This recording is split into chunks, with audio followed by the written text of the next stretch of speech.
সুধী দর্শক সবাইকে শুভেচ্ছা জানাচ্ছি। নিশ্চয়ই আপনারা অনেক অপেক্ষায় আছেন।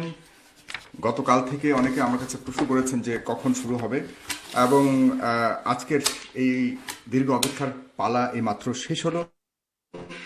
আমি আপনাদের কাছে যেভাবে বলেছিলাম যে সম্প্রীতি ও সমৃদ্ধির এক অনন্য উদাহরণ আমাদের মাতৃভূমি বাংলাদেশ। বিশ্ব যখন বিভিন্ন সাম্প্রদায়িক ও সামাজিক অসহিষ্ণুতার প্রতিনিয়ত লড়াই করে যাচ্ছে অসহিষ্ণুতার সাথে, ঠিক তখন আমরা পৃথিবীর সবচেয়ে জনবসতিপূর্ণ দেশ হয়েও অসাধারণ শান্তির মাঝে বসবাস করছি।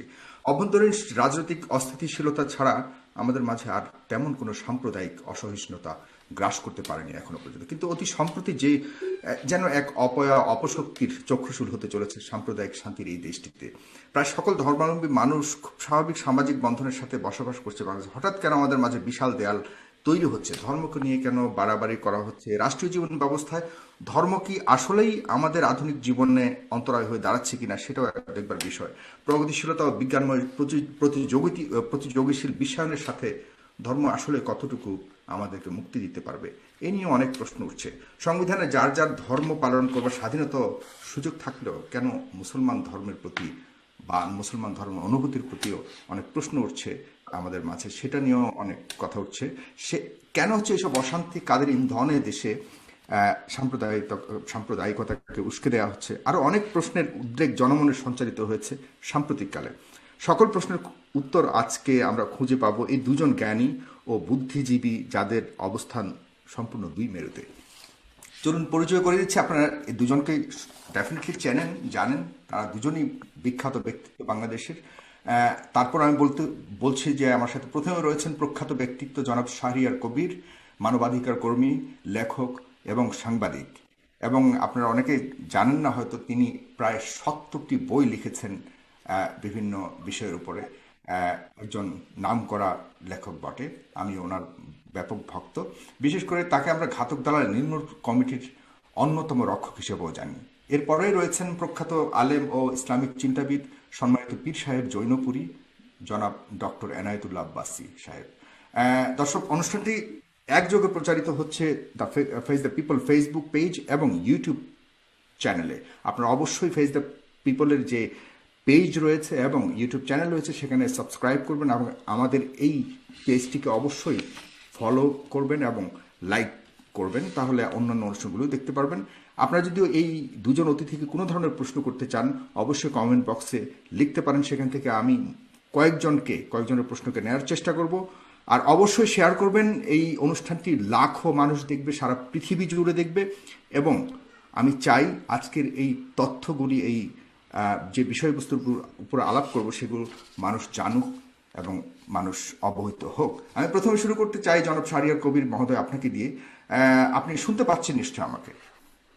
আমি শুনতে পাচ্ছি, আপনার কথা কেটে কেটে যাচ্ছে, তবু বলুন। আমি শুনতে পাচ্ছি। আমার কথা কি শোনা যাচ্ছে? আপনাকে আমি ক্লিয়ার শুনতে পাচ্ছি। জনাব শাহরিয়ার কবির, আমি আপনাকে দিয়ে শুরু করতে যাচ্ছি, আজকের এই অনুষ্ঠানের সূত্রপাত করতে যাচ্ছি আপনাকে দিয়ে।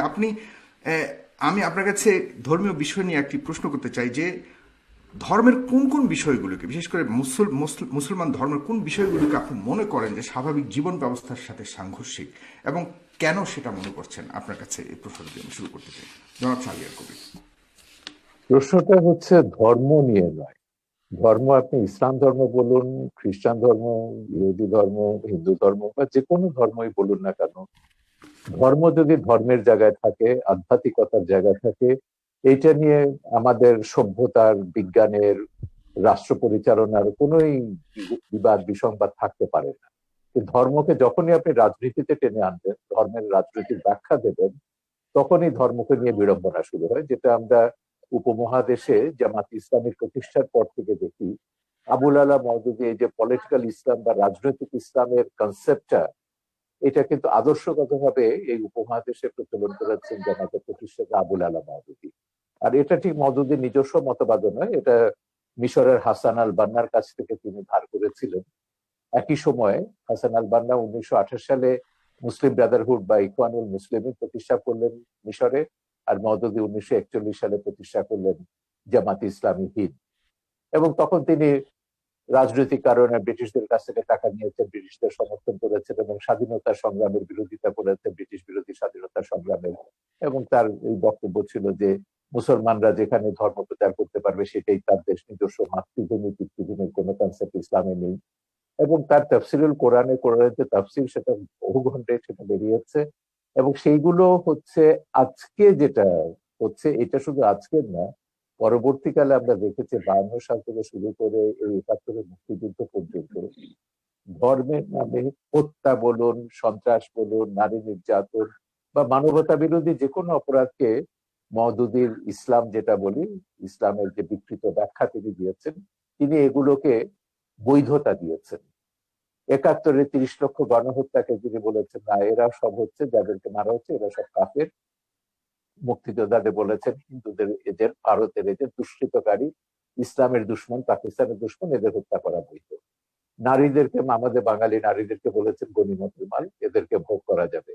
এইভাবে তিনি 71-এ গণহত্যা এবং নারী ধর্ষণকে যেভাবে বৈধতা দিয়েছেন, এবং এই কারণে বঙ্গবন্ধু 72-এর সংবিধানে যখন রাষ্ট্রের 4 মূলনীতি, পাকিস্তানের মোহাম্মদ আলী জিন্নাহর সাম্প্রদায়িক বিজাতি তত্ত্বকে কবর দিয়ে যখন আমাদের সংবিধানটি পাশ করলেন, সেখানে রাষ্ট্রের 4 মূলনীতি হিসেবে ধর্মনিরপেক্ষতা ছিল, অসাম্প্রদায়িক বাঙালি জাতীয়তাবাদ ছিল, কিন্তু এটা গ্যারান্টি ক্লজ হিসেবে তিনি বাংলাদেশের ধর্মের নামে রাজনীতি নিষিদ্ধ করেছিলেন। এবং তিনি ব্যাখ্যা দিয়ে বলেছিলেন যে পাকিস্তানের 24 বছরের শাসন, শোষণ, পীড়ন, এগুলো সব ইসলামের দোহাই দিয়ে ধর্মের নামে এগুলো করা হয়েছে। 71-এ গণহত্যা, এগুলো সবই ধর্মের নামে করা হয়েছে। তিনি বলেছেন ধর্ম অত্যন্ত পবিত্র বিষয়, ধর্মের নামে বাংলাদেশে যাতে আর কোনো এই ধরনের সন্ত্রাস, হত্যা, হিংসা, বিদ্বেষ, বিভাজন এটা না থাকে, সেজন্য ধর্মকে রাজনীতি থেকে এবং রাষ্ট্র থেকে পৃথক রাখতে হবে। এটাই ছিল বঙ্গবন্ধু ধর্ম নিরপেক্ষতার বোধ। এবং কেন তিনি ধর্মের নামে রাজনীতি নিষিদ্ধ করেছেন সেটা তিনি তার সেদিনের ভাষণে, 4 নভেম্বর 1972 সালে ভাষণে সেটা তিনি পরিষ্কার করেছিলেন সংবিধানটি গ্রহণ করবার সময়। এবং এটাও বলেছিলেন এই সংবিধান লেখা হচ্ছে 30 লক্ষ শহীদের রক্ত দিয়ে, এবং আমি চাই যে আগামী প্রজন্ম, পরবর্তী প্রজন্ম এই সংবিধানের মর্যাদা রক্ষা করবে, রাষ্ট্রের 4 মূলনীতিকে রক্ষা করবে। কিন্তু দুর্ভাগ্যের বিষয় হলো যে বঙ্গবন্ধুকে নৃশংসভাবে হত্যা করা হলো 75-এ। কেন হত্যা করা? কারণ বঙ্গবন্ধুকে হত্যা না করলে ওই যে পাকিস্তানের সাম্প্রদায়িক মৌলবাদী রাজনীতি, তাকে বাংলাদেশে ফিরিয়ে আনা যেত না। বঙ্গবন্ধুকে হত্যা না করলে তিনি যুদ্ধাপরাধীদের বিচার শুরু করেছিলেন, সেটা বন্ধ করা যেত না। বঙ্গবন্ধুকে হত্যা না করলে 71-এর পরাজয়ের প্রতিশোধ দেওয়া যেত না। সেই 71-এর পরাজিত শক্তি, সাম্প্রদায়িক মৌলবাদী অপশক্তি বঙ্গবন্ধুকে হত্যার জন্য দায়ী। এবং তারপরে আমরা দেখলাম সংবিধান থেকে মুক্তিযুদ্ধের ইতিহাস, চেতনা, অসাম্প্রদায়িক মূল্যবোধগুলো সব মুছে ফেলা হলো। এটা তথাকথিত ইসলামীকরণ বা পাকিস্তানিকরণ করা হলো আমাদের সমাজ এবং রাজনীতির।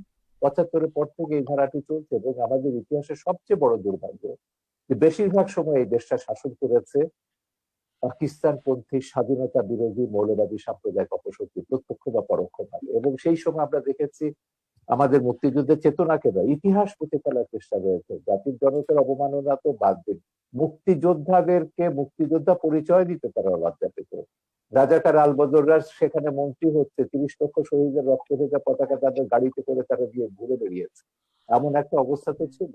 তো সেইখানে আমি মনে করি আমাদের যে আন্দোলনটা, শহীদ জননী জাহানারা ইমামের আন্দোলন নেতৃত্বে যে আন্দোলনটা আমরা শুরু করেছিলাম, একটা তো ছিল যুদ্ধাপরাধীদের বিচার, মূল দাবিটা ছিল বঙ্গবন্ধুর সংবিধানকে, মুক্তিযুদ্ধের চেতনার, অসাম্প্রদায়িক কল্যাণ রাষ্ট্র গঠনের যে দিক নির্দেশনা, সেই সংবিধানকে ফিরিয়ে আনা এবং সেইভাবে আমাদের রাষ্ট্র পরিচালনা করা। সমাজ এবং রাষ্ট্রের সবকিছু, শিক্ষানীতি, সংস্কৃতি নীতি, নারী নীতি, পররাষ্ট্র নীতি, রাষ্ট্রের সমস্ত নীতি এগুলো পরিচালিত হবে সেই মুক্তিযুদ্ধের চেতনার আলোকে, যে নির্দেশনা বঙ্গবন্ধু সংবিধানে দিয়েছে। কিন্তু দুর্ভাগ্যের বিষয় সেখানে আমরা এখনো পৌঁছতে পারিনি। এখনো ধর্মের নামে রাজনীতি চলছে এবং এখনো সেই জামাত ইসলামী, সেই ওহাবি সালাফিরা তাদের যে প্রতিহিংসা, যেটা প্রতিহিংসার রাজনীতি বলুন কিংবা তথাকথিত জিহাদের রাজনীতি, উন্মাদনার রাজনীতি, হিংসার রাজনীতি, এটা তো করেই যাচ্ছে। বিচ্ছিন্ন কোনো ঘটনা এটা। আপনি আমাদের বর্তমান যে চলমান আলেম সমাজের যে দৃষ্টিভঙ্গি, সেটাকে আপনি কিভাবে বিচার করছেন? এক কথা যদি বলেন তাহলে এরপরে আমি যাচ্ছি। আমি এদেরকে মোটেই আলেম সমাজ বলবো না। এরা হচ্ছে ইসলামের নামে তারা রাজনীতি করছে। এরাই হচ্ছে সেই 71-এর ঘাতক দালা যুদ্ধাপরাধীদের রাজনৈতিক, আদর্শিক এবং সামরিক উত্তরসূরি। সেই রাজনীতিটা এখন করছে, বাংলাদেশকে মোল্লা ওমরের আফগানিস্তান বানাতে চাইছে। এর সঙ্গে এখানে আব্বাসী সাহেব আছেন, তিনি বলবেন, কারণ তিনি তো তার পিতা অত্যন্ত শ্রদ্ধেয় একজন, সে হিসেবে পীর হিসেবে আমরা তাকে সম্মান করি। আমাদের দেশে সুফিরা ইসলাম প্রচার করেছেন, পীররা এখানে আব্বাসী সাহেবের জোনপুরের হুজুরের মতন এরাও ইসলাম প্রচার করেছেন, এরা শান্তির ইসলাম প্রচার করেছেন, এরা কখনো ইসলামকে রাজনীতির সঙ্গে যুক্ত করেনি। আমি হযরত জালালউদ্দিন রুমির উপর দুটো ডকুমেন্টারি ছবি বানিয়েছি, যে জালালউদ্দিন রুমির মুরিদ হচ্ছেন আমাদের হযরত শাহজালাল। তো এরা তো ইসলাম সারা পৃথিবীতে, এই ওহাবিরা ইসলাম প্রচার করে, বরং ওহাবিরা কি করেছে, ইসলামকে একটা সন্ত্রাসের ধর্ম হিসেবে পশ্চিমে চিত্রিত করেছে। ইসলাম ব্যাশিং যেটা আছে পশ্চিমে আপনারা দেখছেন, এটা তো জন্য দায়ী হচ্ছে ওহাবি, সালাফি, এরা এই মওদুদিবাদী বাংলাদেশে তারা। সুতরাং এরা যেটা করছে এটার সঙ্গে ইসলামের ধর্মের লেশমাত্র সম্পর্ক নেই। এটা হচ্ছে শেখ হাসিনা সরকারকে ক্ষমতা থেকে উচ্ছেদ করে এখানে মোল্লা ওমরের আফগানিস্তান বা জিয়াউল হকের পাকিস্তান বানাতে হবে। আমি কি ক্লিয়ার করতে পেরেছি আমার বক্তব্য? আপনি শুনতে পাচ্ছেন? যে না, আমার এখান থেকে একটু সমস্যা হচ্ছে, আনস্টেবল দেখাচ্ছে আমার কানেকশনটা। আমি শুনতে পাচ্ছি, আমাকে শুনতে পাচ্ছেন কিনা ক্লিয়ারলি? আমি আপনাকে খুব পরিষ্কার শুনতে পাচ্ছি। জি, ধন্যবাদ আপনাকে জনাব শাহরিয়ার কবির। আমি আপনার কাছে আবারও আসবো। জনাব ডক্টর এনায়েতুল্লাহ আব্বাসী হুজুর, আপনার কাছে আসছি।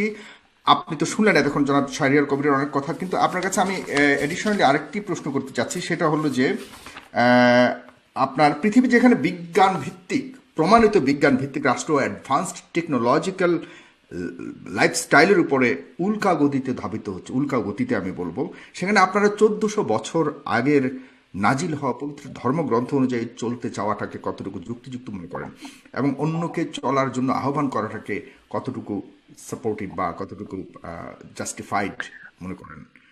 সে প্রশ্নটা আপনার কাছে রেখে যাচ্ছে, এবং জনাব শাহরিয়ার কবির অনেকগুলি প্রশ্ন উঠে যাচ্ছে, সেটা বলুন। Thank you. আলহামদুলিল্লাহ ওয়াহদা والصلاة والسلام على محمد صلى الله عليه وسلم الذي من لا نبي بعده। ধন্যবাদ সাগর সাহেবকে, ধন্যবাদ আজকের সম্মানিত অতিথিকে, এবং দেশ ও দেশের বাইরে যারা আজকের প্রোগ্রামটি দেখছেন তাদের সকলকে। শাহরিয়ার কবির সাহেব তার বক্তব্য বুঝালেন ইসলামের প্রতি তার যথেষ্ট শ্রদ্ধা আছে। এ থেকে স্পষ্ট বোঝা যায় যে ইসলাম সম্পর্কে তার শ্রদ্ধা থাকলেও ইসলাম সম্পর্কে তার মৌলিক জ্ঞান অভাব রয়েছে। তার প্রথমটি হচ্ছে যে ইসলামী রাজনীতির ক্ষেত্রে তিনি আবুল আলা মওদুদীকে টেনে আনলেন, অথচ বাংলাদেশের শতকরা 80 জন ওলামায়ে কেরামি আবুল আলা মওদুদীর বিরোধিতা করে থাকেন। আর সবচেয়ে বড় কথা, আবুল আলা মওদুদী ইসলামী রাজনীতির সূচনা উপমহাদেশে করেননি।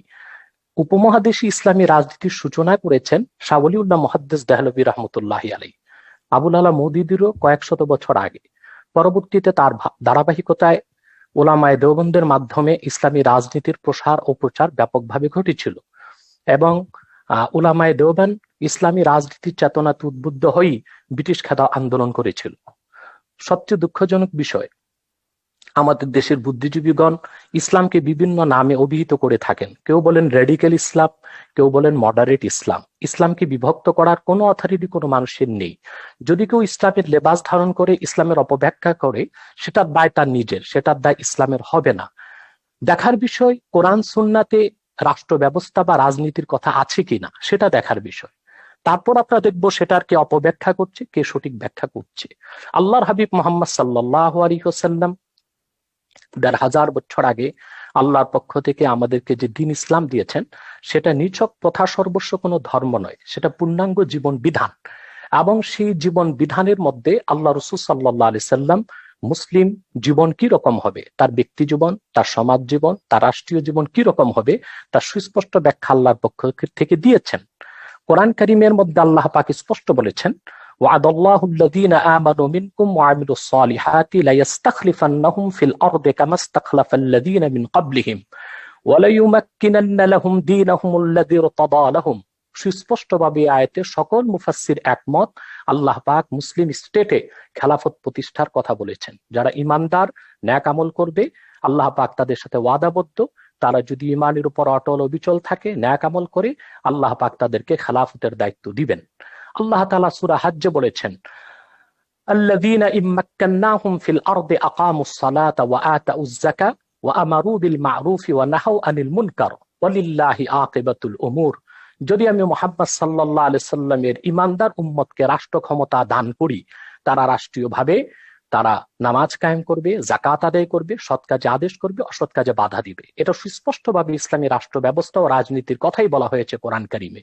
সহিহ মুসলিম সৌদি আরবের ছাপ 2445 নম্বর হাদিস, আল্লাহ রসুল সাল্লাল্লাহু আলাইহি ওয়াসাল্লাম ইরশাদ করেছেন, কানা বানু ইসরাঈল তাসুসুহুমুল আম্বিয়া কুল্লামা হালাকা নাবিয়্যুন খালাফাহু নবী ওয়া ইন্নাহু লা নাবিয়্যা বা'দি ফাসায়াকুনু খুলাফা। বনি ইসরায়েলের নবীগণ রাজনৈতিক নেতৃত্ব দিতেন। শুধু ইসলামে আল্লাহ রাজনীতি দিয়েছেন তা নয়, পূর্বের যত নবী এসেছেন বনি ইসরায়েলে, হযরত দাউদ, হযরত সুলাইমান, এই জন্য ওল্ড টেস্টামেন্ট বাইবেল, পুরনো বাইবেলে আমরা দেখতে পাই হযরত দাউদকে বলা হয়েছে কিং ডেভিড, কারণ তিনি রাজা ছিলেন, তিনি আল্লাহর বিধান মোতাবেক রাষ্ট্র পরিচালনা করতেন। বনি ইসরায়েলের নবীগণ রাজনৈতিক নেতৃত্ব দিতেন। যখন একজন নবী ইন্তেকাল করতেন, আরেকজন নবী সেই দায়িত্ব নিত। আল্লাহ রাসূল সাল্লাল্লাহু আলাইহি ওয়াসাল্লাম বলেছেন, কিন্তু আমি মুহাম্মদ সাল্লাল্লাহু আলাইহি সাল্লাম আল্লাহর সর্বশেষ নবী ও রাসূল, আমার পরে কোনো নবী নাই, কিয়ামত পর্যন্ত কোনো নবী আসবে না। আমার উম্মতের মধ্যে যারা খলিফা, তারা আমার উম্মতের রাজনৈতিক নেতৃত্ব দিবে। এভাবে কোরআন কারীমের অসংখ্য আয়াত এবং সহিহ হাদিস থেকে কথা সুস্পষ্টভাবে প্রমাণিত যে ইসলামী রাষ্ট্র ব্যবস্থা ও ইসলামী রাজনীতির সুস্পষ্ট কনসেপশন কোরআন ও হাদিসের মধ্যে আছে। এবং দ্বিতীয় যে কথাটি সম্মানিত অতিথি ভুল বলেছেন, তা হলো মওদুদি কি করেছে না করেছে এদেশের মূল ধারার ওলামায়ে কেরাম তার সাথে মোটেও একমত নয়, মোটেও তাদের কোনো সম্পর্ক নেই। মওদুদিকে ফলো করে অনেক অনেক বিশাল জনগোষ্ঠী রয়েছে, এটাও তো সত্য। জি জি, সেটাও আছে, সেটা আমি ওনার প্রসঙ্গটার জবাব দিচ্ছি। আগে ওনার প্রসঙ্গটার জবাব দিচ্ছি। তার মানে এই নয় যে বাংলাদেশে যারা ইসলামী রাজনীতি করেন, ইসলামী আন্দোলন করছেন, ইসলামী শাসন ব্যবস্থা কায়েম করতে চাচ্ছেন, তারা মওদুদির অনুসারী। বিষয়টা নির্জন মিথ্যা ছাড়া আর কিছুই নয়, কিংবা তথ্য সন্ত্রাস ছাড়া কিছুই নয়। হওয়াটাও কি একদম ইসলাম বিরোধী কিনা, সেটাও আপনি কিভাবে দেখেন? দেখুন, আমি সহ ওলামায়ে কেরাম এবং বাংলাদেশে যারা পীরি মুরিদের সাথে সম্পর্কিত, আমাদের সাথে আবুল আলা মওদুদির আকীদাগত যথেষ্ট পার্থক্য আছে। এখন মওদুদির অনুসারী যারা, বিষয়টা তাদেরকে প্রশ্ন করা উচিত। আমাদের সাথে তো তাদের যথেষ্ট আকীদাগত এবং জি এত বিভক্ত থাকবে কেন মুসলমানের মধ্যে? উত্তর দিচ্ছি, আমি উত্তরটা শেষ করছি। তাহলে আমাদের উপমহাদেশে ইসলামী রাজনীতির সূচনা করেছেন শাহ ওলিউল্লাহ মুহাদ্দিস দেহলভী রহমতুল্লাহ, পরবর্তীতে তার উত্তরসূরি সৈয়দ আহমদ বেরেলী রহমতুল্লাহ, যিনি ব্রিটিশ খেলাফত আন্দোলনের নেতৃত্ব দিয়েছেন, পরবর্তীতে মাহমুদুল হাসান দেওবন্দি রহমতুল্লাহ। তাদের মাধ্যমে মূলত উলামায়ে আহলে সুন্নাত ওয়াল জামাত, উলামায়ে আহলে হক রাজনীতির উত্তরসূরি হয়েছে বাংলাদেশে, এবং ইসলামী খেলাফত রাজনীতি প্রতিষ্ঠার কাজ তারা করে যাচ্ছেন। দ্বিতীয় যে বিষয়টি হচ্ছে যে আমরা জবাব দিলাম যে এটা কোনো ব্যক্তির আবিষ্কৃত নয়, ইসলামী রাজনীতি এটা কোরআন সুন্নাহরই মত। দ্বিতীয় যে কথাটি আমাদের সম্মানিত অতিথি বলেছেন, বঙ্গবন্ধুকে কারা হত্যা করলো, আমি এই বিষয়ে আমার খুব একটা ধারণা নেই। তবে আমি একটু প্রশ্ন করব ওনাকে যে স্বাধীনতার স্থপতি বঙ্গবন্ধু শেখ মুজিবুর রহমান, তিনি বাংলাদেশে যখন একটি দেশ স্বাধীন করলেন, এদেশের মানুষকে স্বাধীন একটি রাষ্ট্র উপহার দিলেন, তখন 72 থেকে 75 পর্যন্ত বঙ্গবন্ধুর পর্বতসম সুনাম সুখ্যাতির উপর কারা আঘাত করেছিল? তারাও কি রাজাকার ছিল? তারাও কি আলবদর ছিল? কারা বঙ্গবন্ধুর চামড়া দিয়ে ডুগডুগি বাজাবার কথা বলেছিল? বঙ্গবন্ধু হত্যার পর কারা সেনাবাহিনীর ট্যাঙ্কের উপর নাচানাচি করেছিল? তাদেরকেও আমরা বাংলাদেশে মন্ত্রিত্ব দিয়েছি, তাদেরকে আমরা রাজনৈতিক ক্ষমতার ভাগ দিয়েছি, এবং বঙ্গবন্ধুকে যারা হত্যা করেছে তাদেরকে আমরা সুযোগ সুবিধা দিয়েছি। হতে পারে আলবদর, রাজাকার বা বিদেশি শক্তির ইন্ধন ছিল বঙ্গবন্ধু হত্যায়, কিন্তু যারা বাংলাদেশে খুব বেশি ধর্মনিরপেক্ষতার কথা বলে, বাংলাদেশকে একটি ডি ইসলামাইজেশন, ইসলাম মুক্ত একটি বাংলাদেশ গঠন করতে চায়, তারাও প্রত্যক্ষ এবং পরোক্ষভাবে বঙ্গবন্ধু হত্যায় জড়িত ছিল। কেননা বঙ্গবন্ধু ছিলেন খুবই ধার্মিক একজন ব্যক্তি, ইসলামের মূলনীতিতে তার ছিল যথেষ্ট বিশ্বাস, অগাধ বিশ্বাস। আপনাকে অনেক ধন্যবাদ জনাব এনায়েতুল্লাহ আব্বাসী। হুজুর, আপনি অনেক সুন্দর কথা বলেছেন। জনাব শাহরিয়ার কবির, আপনার কাছে আমি এই ওনার কথা ধরেই প্রশ্নটা করতে যাচ্ছি, এবং আপনিও বলেছেন যে আপত্তিটা শুধু ধর্ম নিয়ে রাজনীতি করাটা। তো ধর্ম নিয়ে রাজনীতি করার অধিকার কি সাংবিধানিকভাবে ধর্মীয় জনগোষ্ঠীকে কোনোভাবে কি বারণ করা হয়েছে কিনা সংবিধানে? নাম্বার 1। নাম্বার 2 হলো 39 অনুচ্ছেদ অনুযায়ী কথা বলবার অধিকার সবারই রয়েছে, বাক স্বাধীনতার অধিকার দেওয়া হয়েছে। সেখানে হুজুররা কথা বললে, যেটাকে আমরা ওয়াজের মাধ্যমে আমরা দেখতে পাই, হুজুররা বিভিন্ন ধরনের কথা বলে, যেটাকে আমরা ওয়াজ বলি, কিন্তু সেটাই যখন একটা সিম্পোজিয়ামের মাধ্যমে যখন আমরা প্রগতিশীল সমাজ থেকে যখন কথা বলি, সেটাকে আমরা মোটিভেশনাল স্পিচ বলি। তো ওয়াজটাকে কেন আমরা সাপ্রেস করার চেষ্টা করছে। যেমন আজকাল ওয়াজ, চতুর্দিকে ওয়াজকে বন্ধ করার একটা চেষ্টা করা হচ্ছে। এই স্বাধীনতাটা নাই কেন? কথা বলবার ওই স্বাধীনতাটা নাই কেন? সেখানে কি সংবিধানের আলোকে কোনো ধরনের নিষেধ রয়েছে কিনা আপনার কাছে জানতে চাচ্ছি। না, আপনি কোথায় ওয়াজ সাপ্রেস করা হচ্ছে এরকম তথ্য কিন্তু বাংলাদেশে আমার জানা নেই। আমার কাছে ওয়াজের নামে অনেকগুলি ভিডিও আমি আপনাকে বলছি ওয়াজের নামে আপনি যদি সংবিধানের উপর আঘাত করেন, বাংলাদেশের মূল চেতনার উপর আঘাত করেন, যে কারণে বাংলাদেশ রাষ্ট্রটি তৈরি হয়েছে, যেটাকে আমরা মুক্তিযুদ্ধের চেতনা বলি, রাষ্ট্রের 4 মূলনীতিতে যেটা প্রতিফলিত হয়েছে, ওয়াজের নামে আপনি যদি ভিন্ন ধর্ম, ভিন্ন মত, ভিন্ন জীবনধারায় বিশ্বাসীদের প্রতি ঘৃণা বিদ্বেষ প্রচার করেন, সন্ত্রাসী বক্তব্য রাখেন এবং প্রতিহিংসামূলক বক্তব্য রাখেন, তখনই সেটা আর ওয়াজ হয় না, সেটা একটা রাজনৈতিক হিসেবে মতলববাজিতে পরিণত হয়। আপনি ওয়াজে ইসলামের মাহাত্ম্যের কথা বলুন, ইসলামে কোরআনে কি মানুষের কল্যাণের কথা বলা নেই? আপনি যখন মসজিদে, এই যে কদিন আগে আমাদের ইয়েতে একটা ওয়েবিনারে 16 ডিসেম্বরে একজন মন্ত্রী এসেছিলেন এবং তিনি বললেন যে তিনি মসজিদে আপত্তি করেছেন যে খুতবাতে বলছে মুসলিম উম্মার জন্য প্রার্থনা করতে হবে। তো মন্ত্রী বলছেন, তো বলে যে শুধু মুসলিম উম্মা কেন, আল্লাহ তো সারা সমগ্র বিশ্বের জন্য, তিনি তো সমগ্র মানব জাতিকে সৃষ্টি করেছেন, আমরা কেন সমগ্র মানব জাতির জন্য আমরা মুনাজাত করব না বা কল্যাণ কামনা করব? আপনাকে মনে রাখতে হবে বাংলাদেশ রাষ্ট্রটি কেন তৈরি হয়েছে, কেন 47-এ পাকিস্তান হয়েছিল এবং কেন 71-এ বাংলাদেশ হয়েছে। এইটা যদি আপনি না বোঝেন তাহলে কিন্তু এই বিভ্রান্তিটা আপনার মধ্যে থেকে যাবে। পরিষ্কার কথা, মোহাম্মদ আলী জিন্নাহ পরিষ্কার ভাবে বলেছিলেন ভারতবর্ষে মুসলমানরা একটা আলাদা জাতি এবং এদের আলাদা একটা ভূখণ্ড দরকার, এবং সেই ভূখণ্ডটি পাকিস্তান হবে। পাকিস্তান নামকরণও করা হয়েছিল এবং সেভাবে ব্রিটিশরা ষড়যন্ত্র করেই হোক, জিন্নাহর কথা মতোই হোক, ভারতবর্ষকে দুভাগ করে পাকিস্তান এবং ভারত দুটো রাষ্ট্র বানিয়েছে।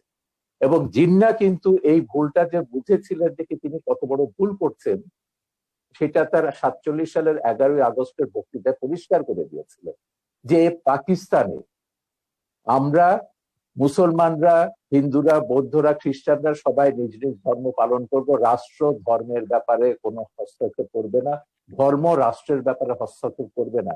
এটা জিন্নাহর বহুল আলোচিত একটা বক্তৃতা, 11ই আগস্ট 1947 সাল, 11ই জুনে এটা বলেছেন 1947 সালে, পাকিস্তান হওয়ার কয়েক মাস আগে। কিন্তু তখন এই মওদুদি এবং অন্য ইসলামপন্থীরা তারা বললেন যে কি না, পাকিস্তান হয়েছে ইসলামী ব্যবস্থার জন্য, এবং তারা সেখানে ইসলামী শাসন ব্যবস্থা 1900 মৃত্যুর পরে, জিন্নাহ মৃত্যুর পর তারা অবজেক্টিভ রেজলিউশন যেটা পাশ করলেন সেটা বললেন যে পাকিস্তান হবে একটা ইসলামী হুকুমত। এবং 56 সালে 56 সালে তাদের যে সংবিধান হলো সেখানে বলা হয়েছে Pakistan will be Islamic Republic. এখন এই ইসলামিক রিপাবলিকটি কি করেছে, ভাষা আন্দোলন থেকে শুরু করে 71 পর্যন্ত, মুক্তিযুদ্ধ পর্যন্ত, আমাদের যাবতীয় ধর্মীয় ভিত্তিতে ওই দেশটাকে বিভক্ত করেছিল জনাব শাহরিয়ার কবির। হ্যাঁ ব্রিটিশরা তৎকালীন সময়ে অনেক সভ্য জাতি। আমাকে শেষ করতে দিন আব্বাসী সাহেব, আমার বক্তব্য শেষ হলে আপনি বলুন, আপনার বক্তব্যের মাঝখানে আমি কোনো কথা বলি না। ব্যাপারটা হচ্ছে যে ব্রিটিশরাই করুক, জিন্নাহর পলিসি অনুযায়ী হোক, ব্রিটিশদের মতবাদের জন্য হোক, ভারত বিখণ্ডিত হয়েছে ধর্মের নামে, যে হিন্দুরা আলাদা একটা ধর্ম, ইসলাম আলাদা একটা ধর্ম। আমি জাস্ট আপনাকে সাপ্লিমেন্ট করছি, আপনি অবশ্যই বলবেন। আমি জাস্ট আপনাকে, শুধুমাত্র ভারত বিভক্ত নয়, ব্রিটিশরা আরো অন্যান্য যতগুলি রাষ্ট্র রয়েছে বহু দেশ তাদের সমস্ত কলোনি বিভক্ত করেছে ধর্মীয় আলোকেই বিভক্ত করেছে। না, আমি ভারতবর্ষের মধ্যে কনসেন্ট্রেট করছি, আমি গোটা ব্রিটিশ কলোনি নিয়ে আমি কথা বলছি না। ওদের তো 67টা দেশে তারা এইভাবে বদমাইশি করেছে। ভারতবর্ষকে তারা ধর্মের নামে ভাগ করেছে এবং বলেছে মুসলমানরা পাকিস্তান এবং ভারতে, হিন্দুরা এসে থাকবে ভারতে। তখন কিন্তু মুসলিম জাতীয়তাবাদী নেতারা আবুল কালাম আজাদ থেকে শুরু করে বদরুদ্দিন তায়েবজি এবং এরা অনেকে আপত্তি করেছেন। ওনারা বলছেন এটা একটা অ্যাবসার্ড আইডিয়া। অ্যাবসার্ড কেন বলছেন, যে পাকিস্তানে যতই মুসলমানদের জন্য হোক না কেন, সেখানে হিন্দুরা আছে, হিন্দুদের সবাই এখানে আসতে পারবে না, ভারতের সব মুসলমান পাকিস্তানে যেতে পারবে না। এবং সেই বাস্তবতাটা আমরা দেখেছি, 10 লাখ মানুষকে হত্যা করা হলো বা প্রাণ বলি দেওয়া হলো, কিন্তু বিভক্ত হলো। এখানেও হিন্দু, খ্রিস্টান, বৌদ্ধ রয়ে গেছে। ভারতেও এখন তো দ্বিতীয় বৃহত্তম সংখ্যক মুসলিমের আবাস হচ্ছে ভারত। এই যে জিন্নাহর যে জাতিতত্ত্বের অসারতা, এটা হচ্ছে একটা কারণ, একটা প্রমাণ। আর দ্বিতীয়টা তো বঙ্গবন্ধুর, আমি 4 নভেম্বরের ভাষণের কথাটি বারবার উল্লেখ করছি এই কারণে, সেখানে তিনি ব্যাখ্যা করেছেন কেন বাংলাদেশ আমরা সৃষ্টি করেছি? পাকিস্তানে 24 বছরের শাসন, শোষণ, পীড়ন, নিপীড়ন, 71-এর গণহত্যা, মানবতা বিরোধী অপরাধ, সবকিছুকে তারা ইসলামের নামে জায়েজ করতে চেয়েছিল। ভাষা আন্দোলন যারা করেছে তাদের বলেছে ইসলামের দুশমন, পাকিস্তানের দুশমন। এইভাবে এই আন্দোলনগুলো, সংগ্রামগুলোকে দমন করেছে, রাজনৈতিক হোক, সাংস্কৃতিক হোক, সামাজিক হোক, সবগুলোকে দমন করেছে ইসলামের নামে। এবং সেই জন্য বঙ্গবন্ধু তার ওই ভাষণে পরিষ্কারভাবে বলেছিলেন, ধর্মের পবিত্রতা রক্ষার জন্য ধর্মকে রাখতে হবে ধর্মের জায়গায়, রাজনীতিকে রাখতে হবে রাজনীতির জায়গায়, রাজনীতির সঙ্গে ধর্মকে মেলানো যাবে না। এই কারণে বাংলাদেশ রাষ্ট্রটি তৈরি হয়েছে, সৃষ্টি হয়েছে 30 লক্ষ শহীদের রক্তের বিনিময়ে। আপনি সেই ইতিহাস এখন উল্টে দিতে পারেন না। এখন আপনি বলতে পারেন না যে না, বাংলাদেশ হয়েছে ইসলামী হুকুমত কায়েমের জন্য, বাংলাদেশে এগুলো সেকুলারিজম থাকবে না, বঙ্গবন্ধুর আদর্শ থাকবে না, মুক্তিযুদ্ধ থাকবে না। যে সংবিধানে কেন কম্প্রাইজ করা হচ্ছে না? নাম্বার 1, সাম্প্রদায়িকতা কেন? আপনার তো সংবিধানে 4 মূলনীতি তো ফিরিয়ে আনা হয়েছে। এখন রাষ্ট্রধর্ম নিয়ে সেখানে সুপ্রিম কোর্টে এটা মামলা বিচারাধীন আছে, সুপ্রিম কোর্টের আপিল বিভাগে মামলাটি রয়েছে, কারণ সুপ্রিম কোর্টের রাষ্ট্রধর্ম ইসলামের যেটা, এটা হচ্ছে আমাদের সংবিধানের আর্টিকেল 12-এর সঙ্গে সাংঘর্ষিক। আর্টিকেল 12 বলছে রাষ্ট্র বিশেষ কোনো ধর্মকে পৃষ্ঠপোষকতা করবে না, কিন্তু রাষ্ট্রধর্ম ইসলাম বলে আপনি একটা বিশেষ ধর্মকে পৃষ্ঠপোষকতা করছেন। এটা বাংলাদেশের সংবিধান বিরোধী। যতক্ষণ পর্যন্ত আপনি খিলাফত না কায়েম করে এই সংবিধানটি পুরোপুরি বাতিল করে দেবেন, ততক্ষণ পর্যন্ত বাংলাদেশে থাকতে হলে বাংলাদেশের সংবিধান মেনে আপনাকে থাকতে হবে এবং সংবিধানের মর্যাদা রক্ষা করতে হবে। এবং সংবিধানের মূলনীতি, এটার বিরুদ্ধে আপনি কোনো কথা বলতে পারেন না। বলা হবে সেটা হচ্ছে 30 লক্ষ শহীদের রক্তের সঙ্গে বেইমানি করা।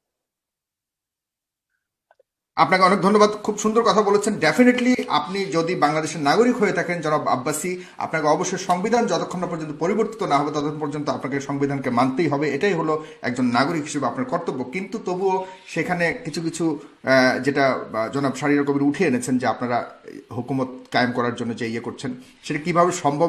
আপনারা হুকুমত কায়েম করলেও বা আপনাদের ভিত্তিটা কি হবে, আপনাদের স্টাইলটা কি হবে পরিচালনার, সেই ব্যাপারেও আমরা আপনার কাছে জানবো একটু। তবে এর আগে যেটা বলেছেন শাহরিয়ার কবির, এটা আমারও একটা প্রশ্ন, যে আপনারা যখন দোয়া চান শুধুমাত্র মুসলিম উম্মার জন্য কেন দোয়া চান? কেন সমগ্র জাতির জন্য দোয়া চান না? কারণ আল্লাহর তৈরি সব জাতি, পুরো বিশ্ব, তাহলে কেন অন্যরা বঞ্চিত হবে আপনাদের দোয়ার থেকে? এটাও আপনি বলবেন। পাশাপাশি আপনি ভাস্কর্য নিয়ে, যে বাঘা যতীনের ভাস্কর্য ভাঙা হয়েছে, সেখানেও ইঙ্গিত করা হচ্ছে যারা আপনার মুসলমান ধর্মাবলম্বী তাদেরকে ইঙ্গিত করা হচ্ছে। এবং জনাব শাহরিয়ার কবি, আপনার কাছে আমি এই প্রশ্নটা করে যাচ্ছি, ভাস্কর্য নিয়ে যে ইস্যুটা হয়েছে, আপনি অবশ্যই পরবর্তী সময় আপনি বলবেন।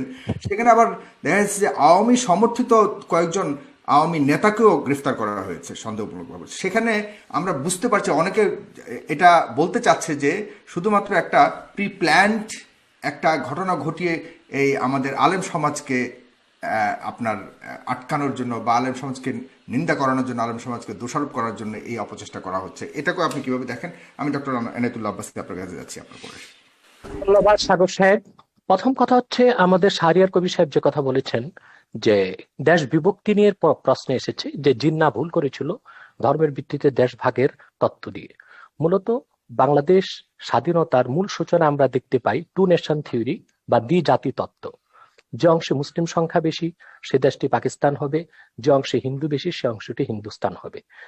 জিন্নার রাজনীতিতে অনেক ভুল ত্রুটি ছিল, আর জিন্না নিজেও একজন প্রকৃত মুসলিম ছিলেন না, অনেকটাই ওয়েস্টার্ন ধ্যান ধারণায় বিশ্বাসী ছিল জিন্না। সে সময় ওলামায়ে কেরাম রাজনৈতিক প্রজ্ঞার কারণেই তাকে নেতৃত্বে এনেছিল। মূলত ইসলামের কোনো বিষয়ে ব্যাখ্যা দেবার কোনো অধিকার জিন্নার ছিল না। তো জিন্নার কোনো ভুল বক্তব্যকে আমরা সমর্থন করি না। ভাষা আন্দোলনে জিন্না যে কাজ করেছিলেন সেটা ইসলামের পক্ষে কোনো কাজ করেনি। সব ভাষাই আল্লাহ তাআলা সৃষ্টি, অতএব বাংলা ভাষার বিরোধিতা করে জিন্না চরম ভুল করেছিলেন। সে যাই হোক, দ্বিজাতি তত্ত্বের ভিত্তিতে দেশ ভাগ হয়েছে। বাংলাদেশে মুসলিম সংখ্যা বেশি ছিল বলে এটা পাকিস্তানের অংশ হয়েছে, এবং পাকিস্তানিদের জুলুম, নির্যাতন, নিপীড়নের কারণে বঙ্গবন্ধুর নেতৃত্বে 71 সালে বাংলাদেশ স্বাধীন হয়েছে। যদি এটা ভারতের অংশ হতো তাহলে ভারতে কোনোদিনও বাংলাদেশ স্বাধীন হতো বলে বিশ্বাস করা যায় না। আর যদি অখণ্ড ভারতের তত্ত্বে আমরা বিশ্বাস করি তাহলে সেক্ষেত্রে মুসলমান কতটুকু লাভবান হতো তা দেখতে হলে চাক্ষুষ আমরা ভারতকে দেখতে পাই। সেখানে দ্বিতীয় বৃহত্তম মুসলিম জাতি থাকার পরও সেখানে চাকরি বাকরিতে মুসলমান কোনো সুবিধা পাচ্ছে না। ভারতকে ধর্মনিরপেক্ষ রাষ্ট্র বলা হয়, কিন্তু তাদের ধর্মনিরপেক্ষতা হচ্ছে ওই যে কাজীর বলদ কিতাবে, বাস্তবে নেই সেই অবস্থা। ধর্মনিরপেক্ষতার নামে উগ্র হিন্দুত্ববাদকে তারা চাপিয়ে দিয়েছে। বাবরি মসজিদকে ভেঙ্গে খান খান করে দিয়েছে। সেখানে কংগ্রেস যারা ধর্মনিরপেক্ষতার কথা বলে থাকে তারাও বাবরি মসজিদের স্থানে রাম মন্দির নির্মাণের জন্য 11টি রূপার ইট পাঠিয়েছে। অতএব যদি অখণ্ড ভারতের সূত্রে আমরা বিশ্বাসী হতাম, আমরা খুব লাভবান হতাম না এবং বাংলাদেশ স্বাধীন হবার কোনো সম্ভাবনাই থাকতো না। টুনিশন থিওরি বা দ্বিজাতি তত্ত্বের ভিত্তিতে দেশ বিভক্ত হয়েছে বলেই আজকে আমরা চূড়ান্তভাবে একটি স্বাধীন বাংলাদেশ, একটি রাষ্ট্র পেয়েছি। তৃতীয় যে কথা আপনি বলেছেন যে খেলাফত প্রতিষ্ঠিত হওয়ার আগ পর্যন্ত এমন কোনো কাজ করা যাবে না যেটা সংবিধানের বিরুদ্ধে যায়। আমাদের সংবিধানে, কারণ ধর্মনিরপেক্ষতা একটি বিষয় আছে, সেকুলারিজম। সেকুলারিজম বলতে আমরা কি বুঝি? আসলে সেকুলারিজমের ব্যাখ্যা অক্সফোর্ড ডিকশনারিতে এসেছে যে secularism is the belief that religion should not be involved in organisation of society, education. Secularism এমন একটি জিনিস যেটা রাষ্ট্রের কোনো সংস্থা, শিক্ষা বা রাষ্ট্রের কোনো জরুরি কোনো সংস্থা, কোনো ডিপার্টমেন্টে এর কোনো সংশ্লিষ্টতা থাকবে না। এটা একটি অসম্ভব বিষয়। বাংলাদেশও ধর্ম মন্ত্রণালয় আছে, অতএব এটি একটি রাষ্ট্রীয় সংস্থা। সেখানে ইসলাম ধর্মের পক্ষে কাজ করা হচ্ছে, অন্যান্য ধর্মের অধিকারও সংরক্ষণ করা হচ্ছে। শিক্ষা ব্যবস্থা আমাদের দেশে কম করে হলেও ইসলামী অনেক কিছু আছে। অতএব একেবারেই প্রিন্সিপাল কনসেপশন অফ সেকুলারিজম, ধর্মনিরপেক্ষতার মূল সূত্রে গেলে ধর্মের কোনো অস্তিত্ব কোথাও রাখা যাবে না, সামাজিক জীবনেও না, রাষ্ট্রীয় জীবনেও না। দ্বিতীয়ত, ধন্যবাদ শাহরিয়ার কবির সাহেবকে যিনি খেলাফত ব্যবস্থাকে স্বীকার করেছেন। আলহামদুলিল্লাহ, খেলাফত প্রতিষ্ঠিত হবার আগ পর্যন্ত খেলাফত প্রতিষ্ঠার জন্য কাজ করা যাবে না, এটা গণতন্ত্রের কনসেপশনের সম্পূর্ণ বিপক্ষে যায়। কারণ আমার গণতন্ত্রের কনসেপশনস এর মধ্যে আছে বাক স্বাধীনতা, রয়েছে নিজস্ব আদর্শের লালন প্রচার প্রসার। অতএব প্রতিটি মুসলমান ইসলামের মৌলিক নীতিতে বিশ্বাসী, তারা ইসলামী রাষ্ট্র ব্যবস্থা খেলাফতকে বিশ্বাস করে। অতএব তার প্রচার ও প্রসারের জন্য তারা আন্দোলন করতে পারে, রাজনীতি করতে পারে, ওয়াজ মাহফিলের মধ্যে তারা কোরআন সুন্নাহ ভিত্তিক ইসলামী রাষ্ট্র ব্যবস্থার কথা তুলে ধরতে পারেন। এটা প্রতিটি মুসলিমের গণতান্ত্রিক অধিকার।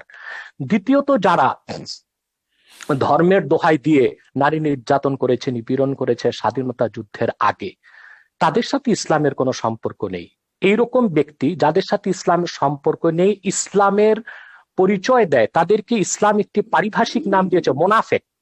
এবং মোনাফিকের ব্যাপার আল্লাহ তাআলা বলেছেন, ইন্নাল মুনাফিকিনা ফিদ দারকিল আসফালি মিনান নার। মোনাফিকরা জাহান্নামের সর্বনিকৃষ্ট স্তরে থাকবে।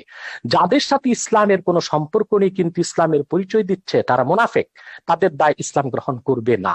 কিন্তু বড় দুঃখজনক, বঙ্গবন্ধু যে স্বপ্ন নিয়ে দেশ স্বাধীন করেছে, যে দেশটিতে নির্যাতন থাকবে না, নিপীড়ন থাকবে না, দুর্নীতি থাকবে না, সন্ত্রাস থাকবে না, সংখ্যালঘুদের উপর আঘাত করা হবে না, স্বাধীনতার পরে সেই বাংলাদেশে আমরা দেখতে পেয়েছি অসংখ্য ধর্ষণ হচ্ছে। বাংলাদেশে এখন গণধর্ষণে পরিণত হয়ে গিয়েছে ধর্ষণ। তারপরে যারা বৈপ্লবিক সমাজতন্ত্রে বিশ্বাসী মাওবাদী, তারা বাংলাদেশে তাদের বৈপ্লবিক সমাজতন্ত্র প্রতিষ্ঠা করতে যে কত মানুষকে হত্যা করেছে সর্বহারা সমাজতান্ত্রিকরা, তার কোনো হিসাব মনে হয় গোয়েন্দা সংস্থার কাছেও নেই। সেটার দায়িত্ব সমাজতন্ত্রকে দেওয়া হয় না, সেটার দায়িত্ব গণতন্ত্রকে দেওয়া হয় না, সেটার দায়িত্ব সেকুলারিজমকে দেওয়া হয় না। তাহলে ইসলামের লেবাস ধারণ করে, ইসলামের নাম ব্যবহার করে যারা অনইসলামিক কাজ করবে, সেটার দায় ইসলামের উপর আসবে কেন? সেজন্য ইসলামী রাষ্ট্র ব্যবস্থার বিরোধিতা করা হবে কেন? তৃতীয় যে বিষয়টি সম্মানিত অতিথি শাহরিয়ার কবির সাহেব বলেছেন যে সংবিধানের বিরোধিতা করা যাবে না। জনগণের জন্য সংবিধান, সংবিধানের জন্য তো জনগণ নয়। জনগণের স্বার্থে বৃহৎ জনগোষ্ঠীর মতামতের ভিত্তিতে সংবিধান পরিবর্তন হতে পারে। যেমন আমাদের সংবিধানের মধ্যে মৌলিক অধিকার ৩য় ভাগের মধ্যে একটি কথা লেখা আছে, রাষ্ট্র ও গণজীবনের সর্বস্তরে নারী পুরুষের সমান অধিকার লাভ করবে। আমরা কি এটা করতে পেরেছি বা এটা করা কি আদৌ সম্ভব হচ্ছে? যেখানে গণতন্ত্রের প্রসূতি বলা হয় যুক্তরাষ্ট্রকে, সে দেশটিও কি পেরেছে ধর্মনিরপেক্ষতার ভিত্তিতে সে দেশটিকে সাজাতে? মার্কিন যুক্তরাষ্ট্রের সংবিধানে লিখিত আছে কোন নন খ্রিস্টান যুক্তরাষ্ট্রের প্রেসিডেন্ট হতে পারবে না। এটা কি সাম্প্রদায়িকতা নয়? এটা কি ধর্মনিরপেক্ষতার মূলনীতির বিপক্ষে নয়? সে দেশের মধ্যে আরো সাংবিধানিক নিয়ম হচ্ছে যুক্তরাষ্ট্রের প্রেসিডেন্ট যখন শপথ নেবেন বাইবেলে হাত রেখে শপথ নেবেন। এটি কি সাম্প্রদায়িকতা বিরোধী নয়? এবং এটা কি ধর্মনিরপেক্ষতার কনসেপশনের বিপক্ষে যায় না? ধর্মনিরপেক্ষতার যে তত্ত্ব পৃথিবীব্যাপী ছড়ানো হয়েছে তার একমাত্র উদ্দেশ্য হচ্ছে ইসলামের রাজনৈতিক উত্থানকে ঠেকানো, যা আমরা দেখতে পাই। পূর্বের একটি ভার্চুয়াল কনফারেন্সে আমি বলেছিলাম ডক্টর হ্যান্টিংটনের দ্য ক্ল্যাশ অফ সিভিলাইজেশনে যে কথাটি স্পষ্ট হয়ে গিয়েছে। সে সেখানে লিখেছে 57টি মুসলিম রাষ্ট্রের রাজনৈতিক ইসলামী রাজনীতির উত্থানকে ঠেকাতে হলে জি ধর্মনিরপেক্ষতাকে চাপিয়ে দিতে হবে। শুনতে পাচ্ছেন সাগর সাহেব? জি, আমার কথা কি শুনতে পাচ্ছেন? আমার মাঝে মধ্যে একটু সমস্যা হচ্ছে শুনতে এখানে মনে পাচ্ছি, হচ্ছে। শুনতে পাচ্ছি। আরেকটি বিষয় আমি স্পষ্ট করে দিচ্ছি জি, যে আমি আহ, আমি ধ- আমি আপনার যে কাছে, জি আমি একটু শেষ করি। ধর্মনিরপেক্ষতার মূল ভিত্তিতে জি জি জি কোনো মুসলমান বিশ্বাস করতে পারে না, কারণ ধর্মনিরপেক্ষতার তিনটি সংজ্ঞা আমরা পেতে পারি। একটি হচ্ছে ধর্মহীনতা, আরেকটি হচ্ছে ইহজাগতিক। ইহজাগতিক অর্থাৎ ধর্মনিরপেক্ষতায় বিশ্বাসীর সকল ধ্যান ধারণা চিন্তা চেতনা হবে ইহজাগতিক, বস্তুবাদী, ভোগবাদী। তৃতীয় হচ্ছে ধর্মনিরপেক্ষতার রাষ্ট্রের সকল ধর্মের সমান অধিকার।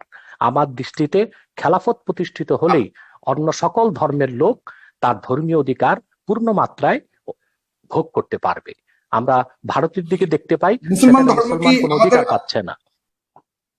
জি, জি মুসলমান ধর্মকে আপনার কাছে প্রশ্নটি রেখে যাচ্ছি, এরপর আমি শাহরিয়ার কবির সাহেবের সাথে যাচ্ছি। আপনার কাছে প্রশ্নটা রেখে যাচ্ছি যে মানুষের স্বাধীনতা, বাক স্বাধীনতার কথা বলা হয়েছে, কিন্তু মানুষের ধর্ম চয়েসের স্বাধীনতাটা রয়েছে কিনা, বাই চয়েস। আমরা তো বাই বর্ন মুসলমান, কিন্তু অনেক প্রশ্ন উঠছে প্রগতিশীল সমাজ থেকে বা ইয়ে থেকে যে বাই চয়েস কোনো ধরনের যখন ধর্ম পরিবর্তন বা গ্রহণ করা হয়, সেক্ষেত্রে আপনাদের অবস্থানটা কোথায়? আপনারা কিছু কিছু ক্ষেত্রে কঠোর হয়ে যান, বা সেখানেও বা মানুষের স্বাধীনতা বাই চয়েস ধর্ম পরিবর্তন করার স্বাধীনতা কতটুকু রয়েছে আমাদের দেশের মতো দেশে, সেখানে আপনি এটাকে কিভাবে দেখেন ইসলামিক আলোকে? জনাব শাহরিয়ার কবির, আপনি বলবেন দয়া করে। না, যেটা বলছেন উনি ধর্মনিরপেক্ষতা নিয়ে, হ্যাঁ, ধর্মনিরপেক্ষতার অনেকগুলো সংজ্ঞা আছে। আমি আপনাকে শুরু থেকে বারবার বলছি যে আজকে যে বিতর্কটা তুলেছেন, এটা বাংলাদেশের সংবিধান বুঝতে গেলে আপনাকে বঙ্গবন্ধুর 4 নভেম্বরে গণপরিষদে যে ভাষণটি দিয়েছেন, যেখানে তিনি ব্যাখ্যা করেছেন 4 মূলনীতিকে, এবং সেইটা আপনাকে পড়তে হবে। সেটা না পড়ে অক্সফোর্ড ডিকশনারিতে কি বলেছে, কোন ডিকশনারিতে কি বলেছে, এটা দিয়ে বুঝবে না। বঙ্গবন্ধু ধর্মনিরপেক্ষতা বলতে কি বুঝিয়েছে বাংলাদেশের প্রেক্ষিতটা, সেটা আপনাকে বুঝতে হবে। প্রথমত, আমি এটা আমার বহু লেখাতে বলেছি, আমার অন্তত 1 ডজনের উপর বই আছে সংবিধান এবং এগুলো নিয়ে, বঙ্গবন্ধুর রাজনৈতিক দর্শন নিয়ে। আমি সেখানে পরিষ্কার বলেছি বাংলাদেশের এই যে সংবিধানের 4 মূলনীতির মধ্যে 3টে মূলনীতির ব্যাপারে বঙ্গবন্ধু নতুন সংজ্ঞা দিয়েছে। বঙ্গবন্ধুর গণতন্ত্রের সংজ্ঞা এটা কিন্তু আব্রাহাম লিঙ্কনের সেই গণতন্ত্রের সংজ্ঞা নয়, state by the people, for the people, of the people, এটা নয়। বঙ্গবন্ধু পরিষ্কার ভাবে বলেছেন, আমি শোষিতের গণতন্ত্র কায়েম করতে চাই। শোষিতের গণতন্ত্র বলে পশ্চিমের গণতন্ত্রে আপনি কোনো সংজ্ঞা পাবেন না। এটা পশ্চিমের গণতন্ত্র নয়, এটা হচ্ছে বাংলাদেশের গণতন্ত্র, যে গণতন্ত্রের স্বপ্ন বঙ্গবন্ধু তার বিভিন্ন রচনাবলিতে লিখেছেন। বাংলাদেশ হওয়ার বহু আগে থেকে, 52 সাল থেকে তিনি তার বিভিন্ন ভাষণে বলেছেন। একইভাবে সমাজতন্ত্র তিনি সম্পর্কে একই কথা বলেছেন, আমি কমিউনিস্ট নই, আমি সমাজতন্ত্রে বিশ্বাস করি। আব্বাসী সাহেব যথার্থভাবে বলেছেন, বঙ্গবন্ধু ব্যক্তিগত জীবনে অত্যন্ত ধর্মপরায়ণ একজন মানুষ ছিলেন। তার আত্মজীবনীতেও আছে, সেটা কারাগারে রোজ নামতে হচ্ছে, 5 ওয়াক্ত নামাজ পড়তেন এবং ইসলামের বিধিবিধান সবকিছু যদি মেনে চলতেন। তৃতীয়ত যেটা হচ্ছে, সমাজতন্ত্রের ব্যাপারে তিনি পরিষ্কার বলেছেন, না ধর্মনিরপেক্ষতা, বিশেষ করে ধর্মনিরপেক্ষতার ব্যাপারে আমার ছবিতে, পোর্ট্রেট অফ জিহাদ ছবিতে, আবুল আলা মওদুদির পুত্র হায়দার ফারুক মওদুদি, তাকে পাকিস্তানের সবাই একজন বিশিষ্ট ইসলামিক চিন্তাবিদ হিসেবে জানেন, এবং মওদুদির আদর্শের রাজনীতির তিনি কট্টর সমালোচক। তো তিনি তার পিতাকে একদম মোনাফিকি বলেছেন আমার ছবিতে, এবং কতগুলো উদাহরণ দিয়ে বলেছেন যে আমার পিতা সবাইকে বলতে তাকে মাদ্রাসায় পড়ো, তার 9 ছেলে মেয়েকে তিনি ইংলিশ মিডিয়াম স্কুলে পড়িয়েছেন। তো এবং তিনি রাজনীতিটাকে সবসময় বাড়িতে ঢোকার আগে বাইরে রেখে আসতেন, যেমন করে ড্রাগ পেডলাররা যেমন করে। এই মওদুদির পুত্র হায়দার ফারুক মওদুদি আমাদের এখানে এসেছিলেন, খুবই লিবারেল একজন ইসলামিক স্কলার। আমাদের সম্মেলনে তিনি পরিষ্কারভাবে বলেছিলেন, জামাতে ইসলামীর সমালোচনা করতে গিয়ে তিনি যেটা বলেছেন যে ধর্মনিরপেক্ষতাকে আমাদের দেশে, বিশেষ করে মুসলমান প্রধান দেশে, বিকৃতভাবে এটাকে ব্যাখ্যা করা হচ্ছে বা সংজ্ঞা নির্ধারণ করা হচ্ছে। যেমন আরবিতে ধর্মনিরপেক্ষতা, আপনি গুগল খুলে দেখুন, ধর্মনিরপেক্ষতার আরবি শব্দ হচ্ছে দুনিয়াই, যেটা যথার্থভাবে আব্বাসী সাহেব বলেছেন ইহ জাগতিকতা। এবং ফ্রান্সে আপনি দেখুন ধর্মনিরপেক্ষতা অনেকটা হচ্ছে নাস্তিকতা সমার্থক, কারণ সেখানে বলছে ফ্রান্সে কোনো পাবলিক প্লেসে রিলিজিয়াস কোনো সাইন থাকতে পারবে না, যেমন সেটা খ্রিস্টান প্রধান দেশ, কিন্তু আপনি ক্রস কোনো স্কুলে, পাবলিক স্কুলে ক্রস ঝোলাতে পারবে না, সেটা তাদের কনস্টিটিউশনের বিরুদ্ধে যায়। উর্দু ডিকশনারিতে আরো এক্সট্রিম ভাবে করা হয়েছে। বাবাই উর্দু যখন উর্দু ডিকশনারিতে সেকুলারিজম উর্দু করেছে লাদিনী, লাদিনী অর্থ হচ্ছে ধর্মহীনতা। সুতরাং ধর্ম নিরপেক্ষতার বিভিন্ন ব্যাখ্যা পশ্চিমে আছে এবং অ্যারাবিক ওয়ার্ডে আছে, উর্দুতে আছে, উর্দু ভাষায় আছে, ফার্সি ভাষাতে আছে, কিন্তু বঙ্গবন্ধু ধর্ম নিরপেক্ষতার একটা নতুন সংজ্ঞা দিয়েছেন, যেটা নিয়ে তখন বাম বুদ্ধিজীবীরা সমালোচনাও করেছিলেন, সিরাজুল ইসলাম বা বদরুদ্দীন উমরেরা। তারা বলেছিলেন সেকুলারিজমের বাংলা হবে ইহজাগতিকতা, বঙ্গবন্ধু ভুলভাবে এটা ধর্ম নিরপেক্ষতা করেছেন। আমার জবাব হচ্ছে বঙ্গবন্ধু জেনে বুঝে সেকুলারিজমের বাংলা ধর্ম নিরপেক্ষতা করেছেন, কারণ বঙ্গবন্ধু ওই ইহজাগতিকতায় বিশ্বাস করেন না যেটা কমিউনিস্ট বা নাস্তিকরা যেটা করে। বঙ্গবন্ধু কমিউনিস্ট ছিলেন না, তিনি নাস্তিকও ছিলেন না, তিনি পুরোপুরি আস্তিক ছিলেন। ধর্ম তিনি বিশ্বাস করতেন, তিনি তার কন্যা সবাই ধর্মে বিশ্বাস করেন, কিন্তু ধর্মকে রাজনীতি থেকে পৃথক রাখতে হবে, এইটা ভাষণে তিনি পরিষ্কারভাবে উল্লেখ করেছেন এবং 72-এর সংবিধানে সেটা রাখা হয়েছিল।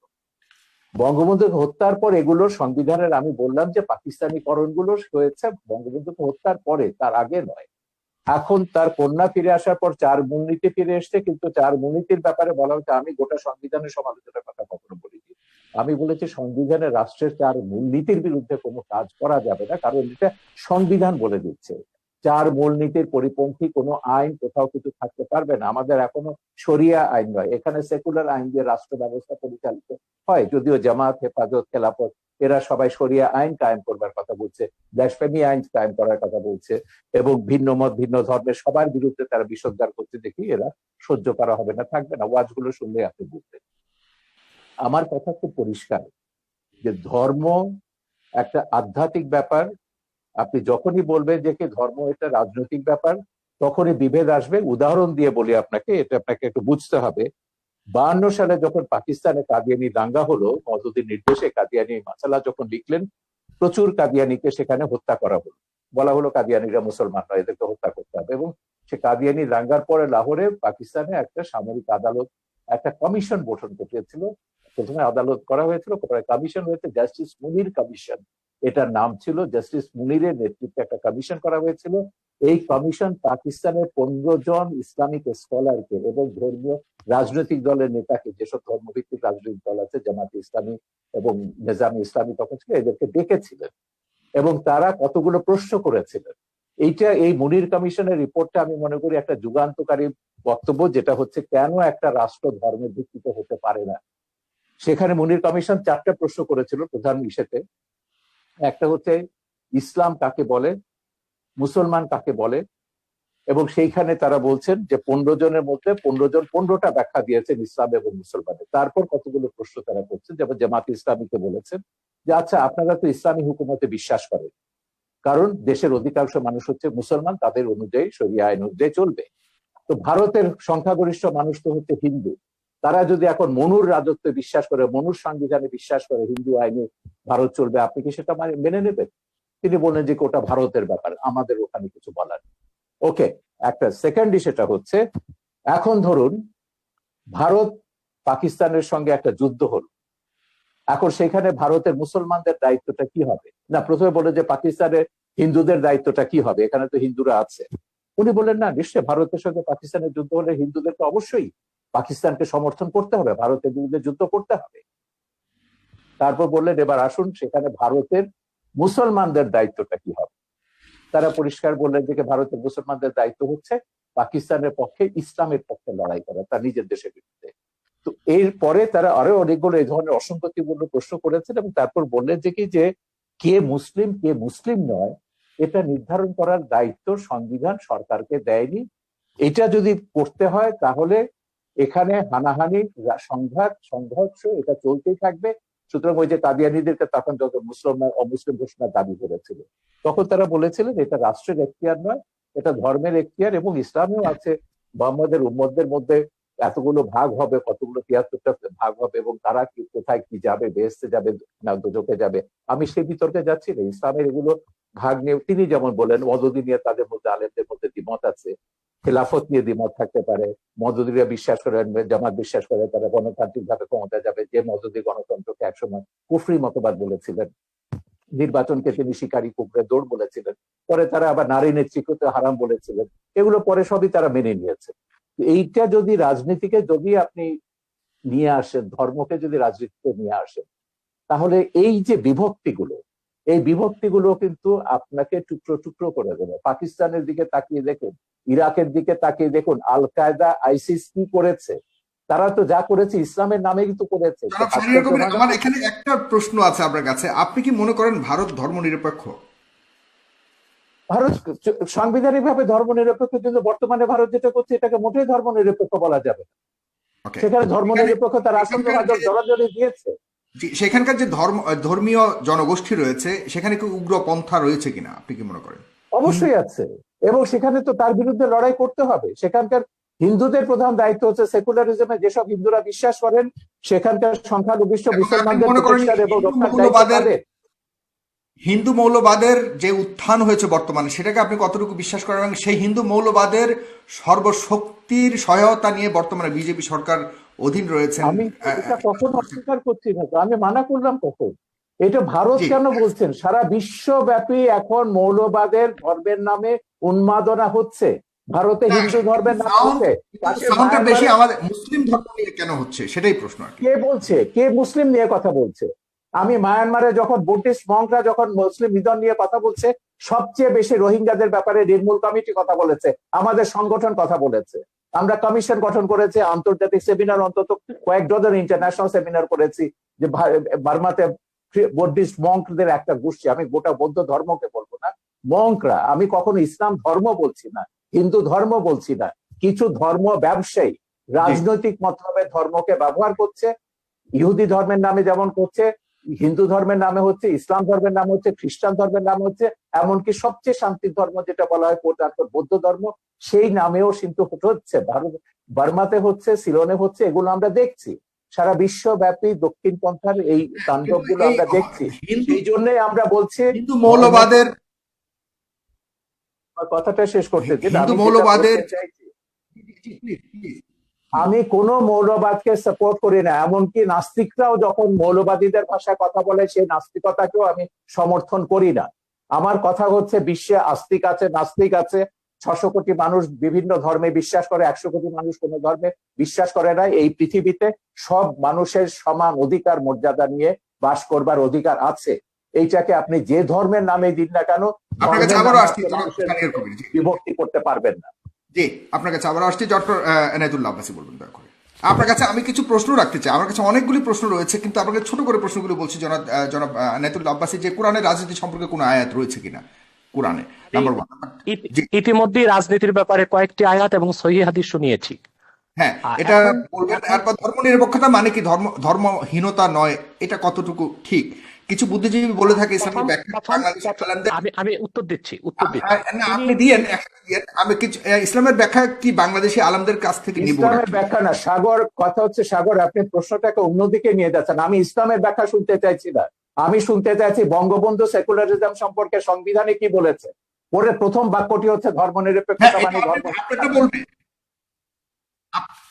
হ্যাঁ, আপনারটা বলবে। আমি পাশাপাশি অন্য কিছু প্রশ্ন আসছে, সেটাই আমি দিচ্ছি, উনি একসাথেই বলবেন সবগুলো। আপনাদের ইসলামীয় রাজনৈতিক উদ্দেশ্য কি, এবং এটা তো বলে গেছেন। জি, আপনি বলুন। জি, প্রথম কথা হচ্ছে, তিনি একটি কথা স্বীকার করেছেন, ধর্মহীনতা বা সেকুলারিস্টের অর্থ জাগতিক, এই অর্থে বঙ্গবন্ধু বাংলাদেশে ধর্মনিরপেক্ষতা চাননি। যেহেতু ধর্মনিরপেক্ষতার আবিষ্কার কখন থেকে, এই তত্ত্বটা পৃথিবীকে কে দিল? এখানে স্পষ্ট ইতিহাসের মধ্যে আছে, secularism was first used by the British writer George Holyoake in 1851। 1851 সালে ব্রিটিশ লেখক তিনি জর্জ হলিওক, তিনি প্রথম ধর্মনিরপেক্ষতার তত্ত্ব আবিষ্কার করেছেন। এখন সেই তত্ত্ব অনুযায়ী যদি বঙ্গবন্ধু ধর্মনিরপেক্ষতা না ধর্মহীনতা হয় কিংবা ইহজাগতিক একটিও না হয়, তাহলে তো ধর্মনিরপেক্ষতার সংজ্ঞাটি বদলে দেওয়া উচিত। যেহেতু তিনি বলে বদলে ধর্মনিরপেক্ষতা, দিয়েছেন তো, তিনি সেকুলারিজম তাহলে সংবিধানও ধর্মনিরপেক্ষতা এই নামটি না থাকা উচিত, সেটার ভিন্ন না একটি না, নাম হওয়া উচিত। ইহুদাগতিকতা বা ধর্মহীনতা নয়। একটু শেষ করি। যেহেতু বঙ্গবন্ধুর ধর্মনিরপেক্ষতার তত্ত্ব যারা আবিষ্কার করেছে তাদের সাথে মোটেও মিল নেই, অতএব সেই ধর্মনিরপেক্ষতা নামটি পরিবর্তন করে দিলে আমাদের দেশে সংঘাত কিংবা ইসলামী চিন্তাবিদদের সাথে জেনারেল শিক্ষিতদের দ্বন্দ্ব অনেকটাই কমে যায় এবং চিন্তার বিনিময় হয় ও বুঝার ক্ষেত্রে খুব সুবিধা হয়ে থাকে। দ্বিতীয় যে কথাটি শাহরিয়ার কবির সাহেব বলেছেন, যে বারবার তিনি পাকিস্তানের প্রসঙ্গ আর মওদুদির প্রসঙ্গ টেনে আনেন। পাকিস্তান আমাদের কোন আদর্শ নয়, বা আবুল আলা মওদুদিও চিন্তা চেতনা বা ইসলামের সংজ্ঞা নেবার ক্ষেত্রে কোনো ধরনের আমাদের মডেল নয়, আদর্শ নয়।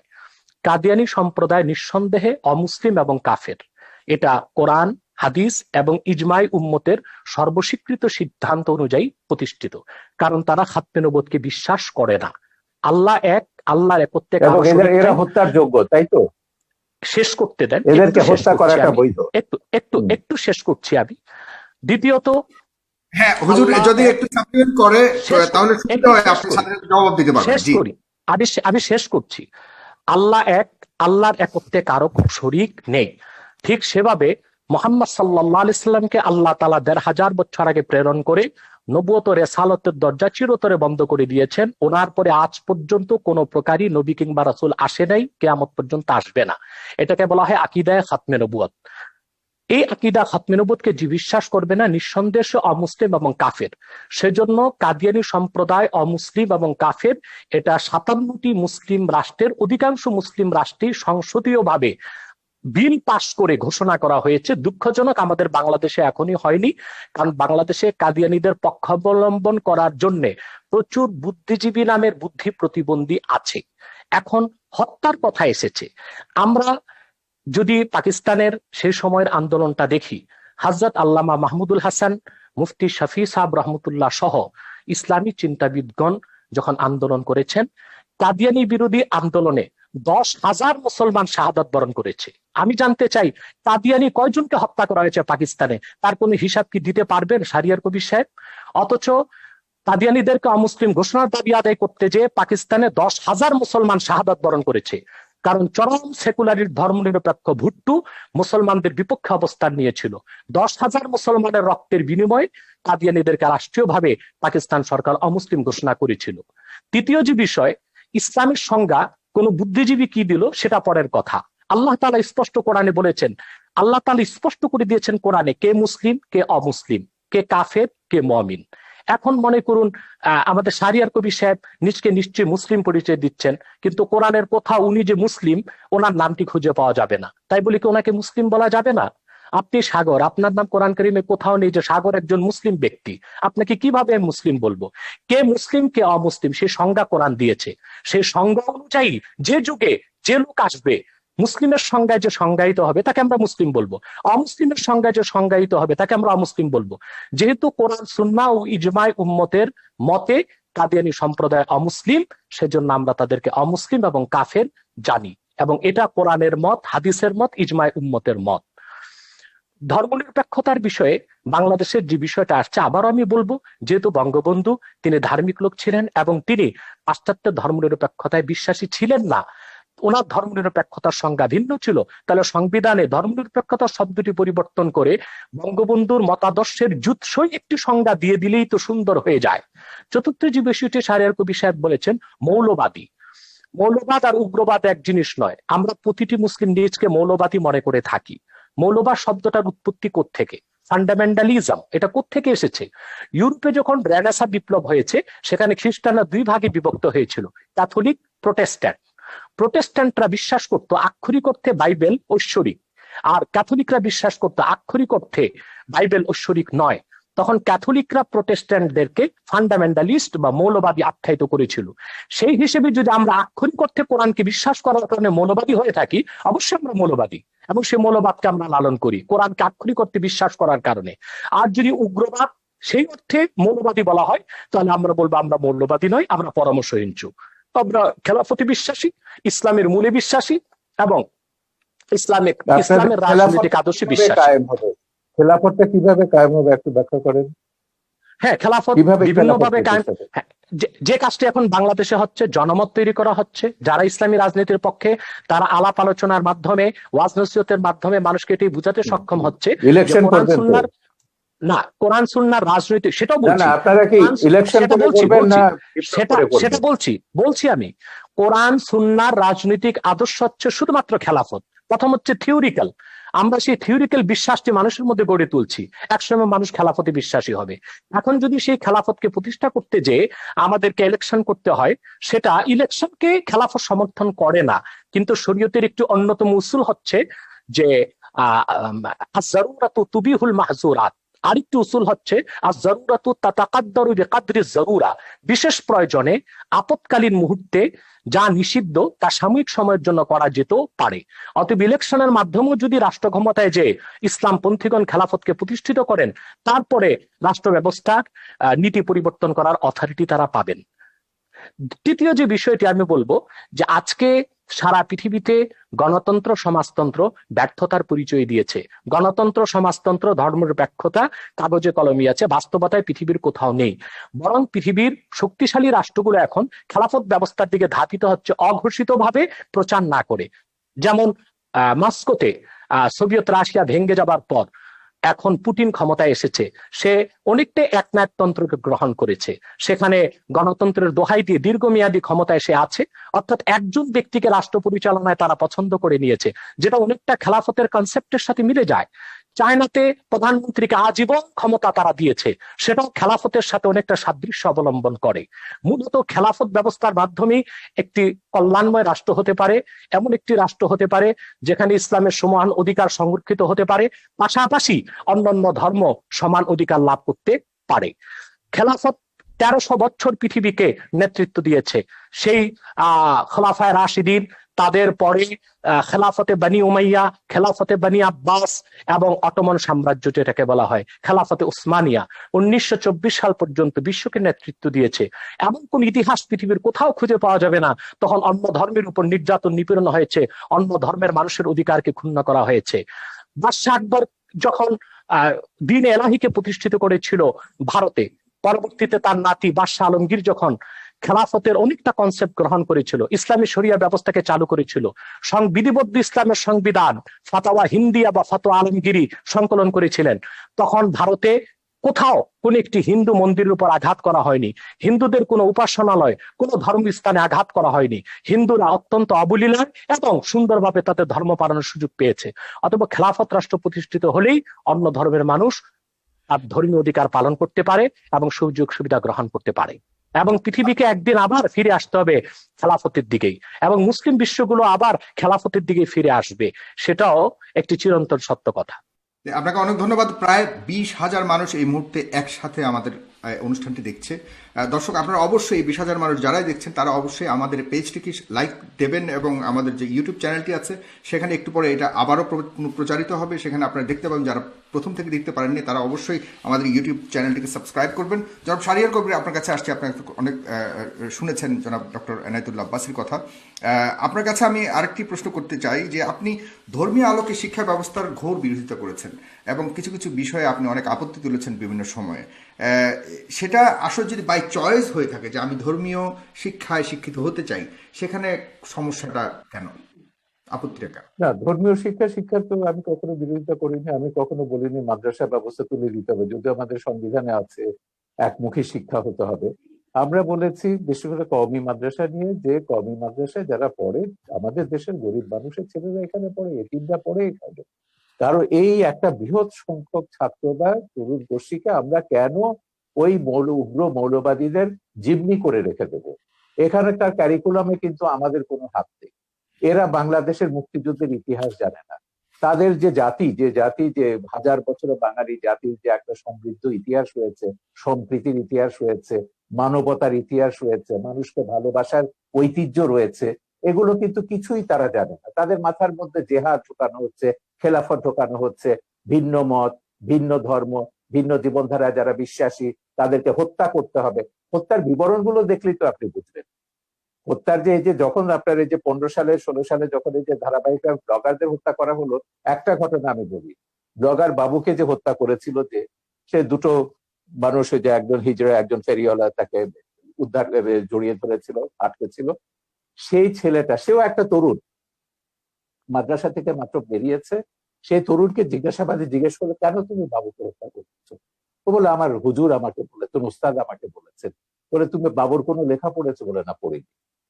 সেই ছেলেটা জিজ্ঞাসাবাদে বলছে, বাবুর সে কোনো লেখা পড়ে, বাবু নামটা তার কাছে পরিচিত ছিল না, বাবুর কোনো ছবি সে দেখেনি, পোস্ট পড়েনি। এবং যেহেতু হুজুর বলেছেন সেই ইসলাম বিরোধী এবং সে মুরতাদ, তাকে হত্যা করতে হবে, এবং সেই বিশ্বাসে সে হত্যা করেছে। এই উন্মাদনাগুলো কিন্তু এদের মাথার মধ্যে ঢোকাচ্ছে সেই মাদ্রাসা থেকে। এটা নিয়ে বহুত লেখা আমাদের আছে। দেশে এবং কোথাও ঢুকাচ্ছে? আপনি কোনো প্রমাণ আছে আপনার কাছে আমাদের দেশে কোথাও ঢুকাচ্ছে কিনা এরকম ধরনের?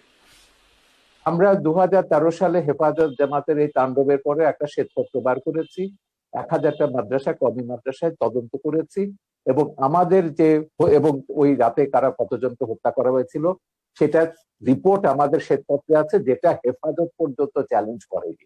সেদিনও দেখলাম ওই বিতর্কে হেফাজতের এক নেতা বলছেন যে হ্যাঁ, নির্মূল কমিটি যে শ্বেতপত্র বের করেছে সেটাকে তারা অথেন্টিক মনে করেন।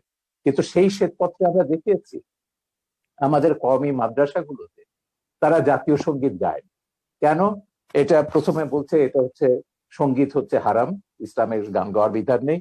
কেউ বলছে এটা হিন্দুর লেখা, কেউ বলছে এটা ভারতীয়র লেখা, এখানে কওমি তারানা হতে হবে, ইসলামী জোশের গান হতে হবে, তৈরি তারা গাইবে। তো এখন একটা কথা ভাবুন, যে যে তার ইতিহাস জানে না, যে তার মুক্তিযুদ্ধের কথা জানে না, তার ও গৌরব জানে না, তার মাথার মধ্যে তো আপনি ঢুকিয়ে দেবেন যে সিরিয়াতে সব এই যে মুসলমানদের মেরে সাফ করতে যাচ্ছে, করে ফেলছে, আফগানিস্তানের সব মুসলমান মেরে সাফ করে ফেলছে কমিউনিস্টরা বা অন্যরা, ওই শিয়ারা, ওখানে আসাদের লোকেরা, তোমরা ওখানে যাও, গিয়ে জেহাদ করো। তো তরুণরা কিন্তু এভাবে বিভ্রান্ত হচ্ছে, জেহাদে যাচ্ছে, এবং অনেক বাবা মার কোল খালি হচ্ছে, তারা জানে না তাদের ছেলে কোথায় গিয়ে কোথায় মারা যাচ্ছে, বাট এটাকে তারা জেহাদ কিন্তু মনে করে। বাংলাদেশে, জনাব শাহরিয়ার, বাংলাদেশের যতগুলি এই উগ্রপন্থা বলে আমরা যতগুলি ঘটনাকে আমরা চিহ্নিত করার চেষ্টা করেছি, সেখানে সব কিন্তু আমাদের সাধারণ ইসলামিক মিডিয়ামের, সরি, ইংলিশ মিডিয়ামের ছাত্রছাত্রীরা জড়িত পাওয়া গেছে বিভিন্ন তদন্ত। না, সরি, সরি, সেটা আপনি কয়েকটা করের কথা বলতে পারবেন। আপনি কওমি মাদ্রাসার পাঠ্যপুস্তকটা দেখুন। ইংলিশ মিডিয়াম কেন, আমি তো ইউরোপের কথা বলেছি। সিরিয়াতে জেহাদ করতে গেছে, সেখানে 5000-এর ওপর সাদা ইউরোপিয়ান মুসলিম, মুসলিম তারা গেছে। তারা কি জন্য? তাদের কয়েকজনের সঙ্গে আমি কথা বলেছি, আমার ছবিতে তাদের ইন্টারভিউ আছে। তারা বলছে it was an adventure, they were killing bad guys and we were the good guys, went there to kill the bad guys. এই যে গেম গুলো তারা খেলছে, bad guys will be killed by the good guys, এই adventure থেকে তারা বলছে। আমাকে একটা ছেলে বলছিল, সে আবার ইন্ডিয়ান ছবি দেখে, বলে তার হিরো ছিল শাহরুখ খান। বলে, দেখো, শাহরুখ খান তো ওখানে দামি একটা রাইফেল নিয়ে এসে যুদ্ধ করছে বা হিরোইজম দেখাচ্ছে, আমি সিরিয়াতে জেহাদ করতে গেছি, I will be having a real AK-47। So এইটা হচ্ছে এক ধরনের উন্মাদনা মানুষের মগজে তৈরি করা হয়েছে, এবং সেই উন্মাদনার কারণে এরা গেছে সেখানে জেহাদ করে, তারপর অনেকে ফিরে এসছে, অনেকে মারা গেছে। কিন্তু এই যে উন্মাদনাটা আপনি তৈরি করে দিচ্ছেন সারা পৃথিবীর তরুণ সম্প্রদায়ের মধ্যে, আজকে তো ইন্টারনেটের প্রযুক্তির কারণে আপনি এইগুলো, এই উন্মাদনা, আমার কথা হচ্ছে খুব পরিষ্কার, আপনি শান্তিপূর্ণভাবে আপনার ধর্ম প্রচার করুন, পালন করুন। কেন একজনকে বাধ্য করবেন? কেন বলবেন সে ধর্ম ছেড়ে চলে গেছে তাকে গলা কাটতে হবে? আমার নামে জামাত বলেন, এই সমস্ত তথাকথিত মৌলবাদীদের হাজারটা ফতোয়া রয়েছে ইউটিউবে, ফেসবুকে, কিভাবে আমাকে জবাই করতে হবে, এবং সেটা ধারালো তরবারি দিয়ে না, বলেছে ঘাড়ের উপর দিয়ে করতে হবে, বোতা তরবারি দিয়ে। এগুলো তো সব আমরা জাহানার ইমামের আন্দোলনের শুরু থেকে দেখছি, যে তাদেরকে মুক্তার কাফের ট্যাগ লাগিয়ে দাও, ট্যাগ লাগিয়ে তাদেরকে হত্যা করো। উনি যেমন বললেন যে শারিয়ার পবিত্র ইসলাম, মুসলমান মুক্তাদ। এখন এই জিনিসটা হচ্ছে, আমি এইগুলো পরিষ্কার ভাবে বলেছি, আমি মুসলমান কি মুসলমান না কোন বান্দাকে আমি দায়িত্ব দেইনি সেকে প্রমাণ করবার জন্য বা আমাকে ট্যাগ লাগাবার জন্য। আমি যদি মুসলমান না হই, আল্লাহ আমাকে শাস্তি দেবেন। আল্লাহ ছাড়া আর কারো বিধান এই বিষয়ে, কে মুসলমান কে মুসলমান নয়, কোন বান্দার বিধান। প্রগতিশীল সমাজ থেকে যে দাবি করা হচ্ছে কে মুসলমান নয় কে মুসলমান, সেক্ষেত্রে সেটাকেও আপনি কিভাবে দেখছেন? মানে কোন আমরা আমরা আমরা অনেক সময় বলে থাকি বুদ্ধিজীবী সম্প্রদায় থেকে বা আমাদের যারা ইয়ের সেখান থেকে বলে থাকি, না এরা রিয়াল মুসলমান নন, এরা উগ্রবাদী। সেই জিনিসটুকু নির্ধারণ করার দায়িত্ব কার? আমরা সবসময় বলেছি ইসলাম একটা শান্তির ধর্ম। হ্যাঁ, ইসলামকে যখনই আপনি সন্ত্রাসের সমর্থক করবেন, যখনই এই যে মামুনুল হকের বাবা কি বলেছিলেন, মামুনুল হকের বাবা বাবরি মসজিদ যখন ভাঙলো, মামুনুল হকের বাবা তখন বললেন কি, আজিজুল হক, ইসলাম নামক বৃক্ষটির গোড়ায় পানি নিয়ে রক্ত ঢালতে হবে। তারপর দিন আমি এটা নিয়ে প্রতিবাদ করলাম, আমি বললাম ইসলাম কি ড্রাকুলার ধর্ম? রক্ত পান করে ইসলামকে জীবিত হতে হবে? তাই খ্রিস্টান মিথোলজির মধ্যে যে ড্রাকুলা ক্যারেক্টারটা আছে, এটা কি পিশাচের ধর্ম? ড্রাকুলা তো একটা পিশাচ। আমার কথা হচ্ছে সেইটাই, শান্তির ধর্ম ইসলামকে কে সন্ত্রাসের ধর্মে রূপান্তরিত করেছে? এই আল কায়দারা, এই আইএসআইএসরা, এই জামাতি সালাফি, এরাই ইসলামকে সন্ত্রাসের ধর্ম পরিণত করেছে।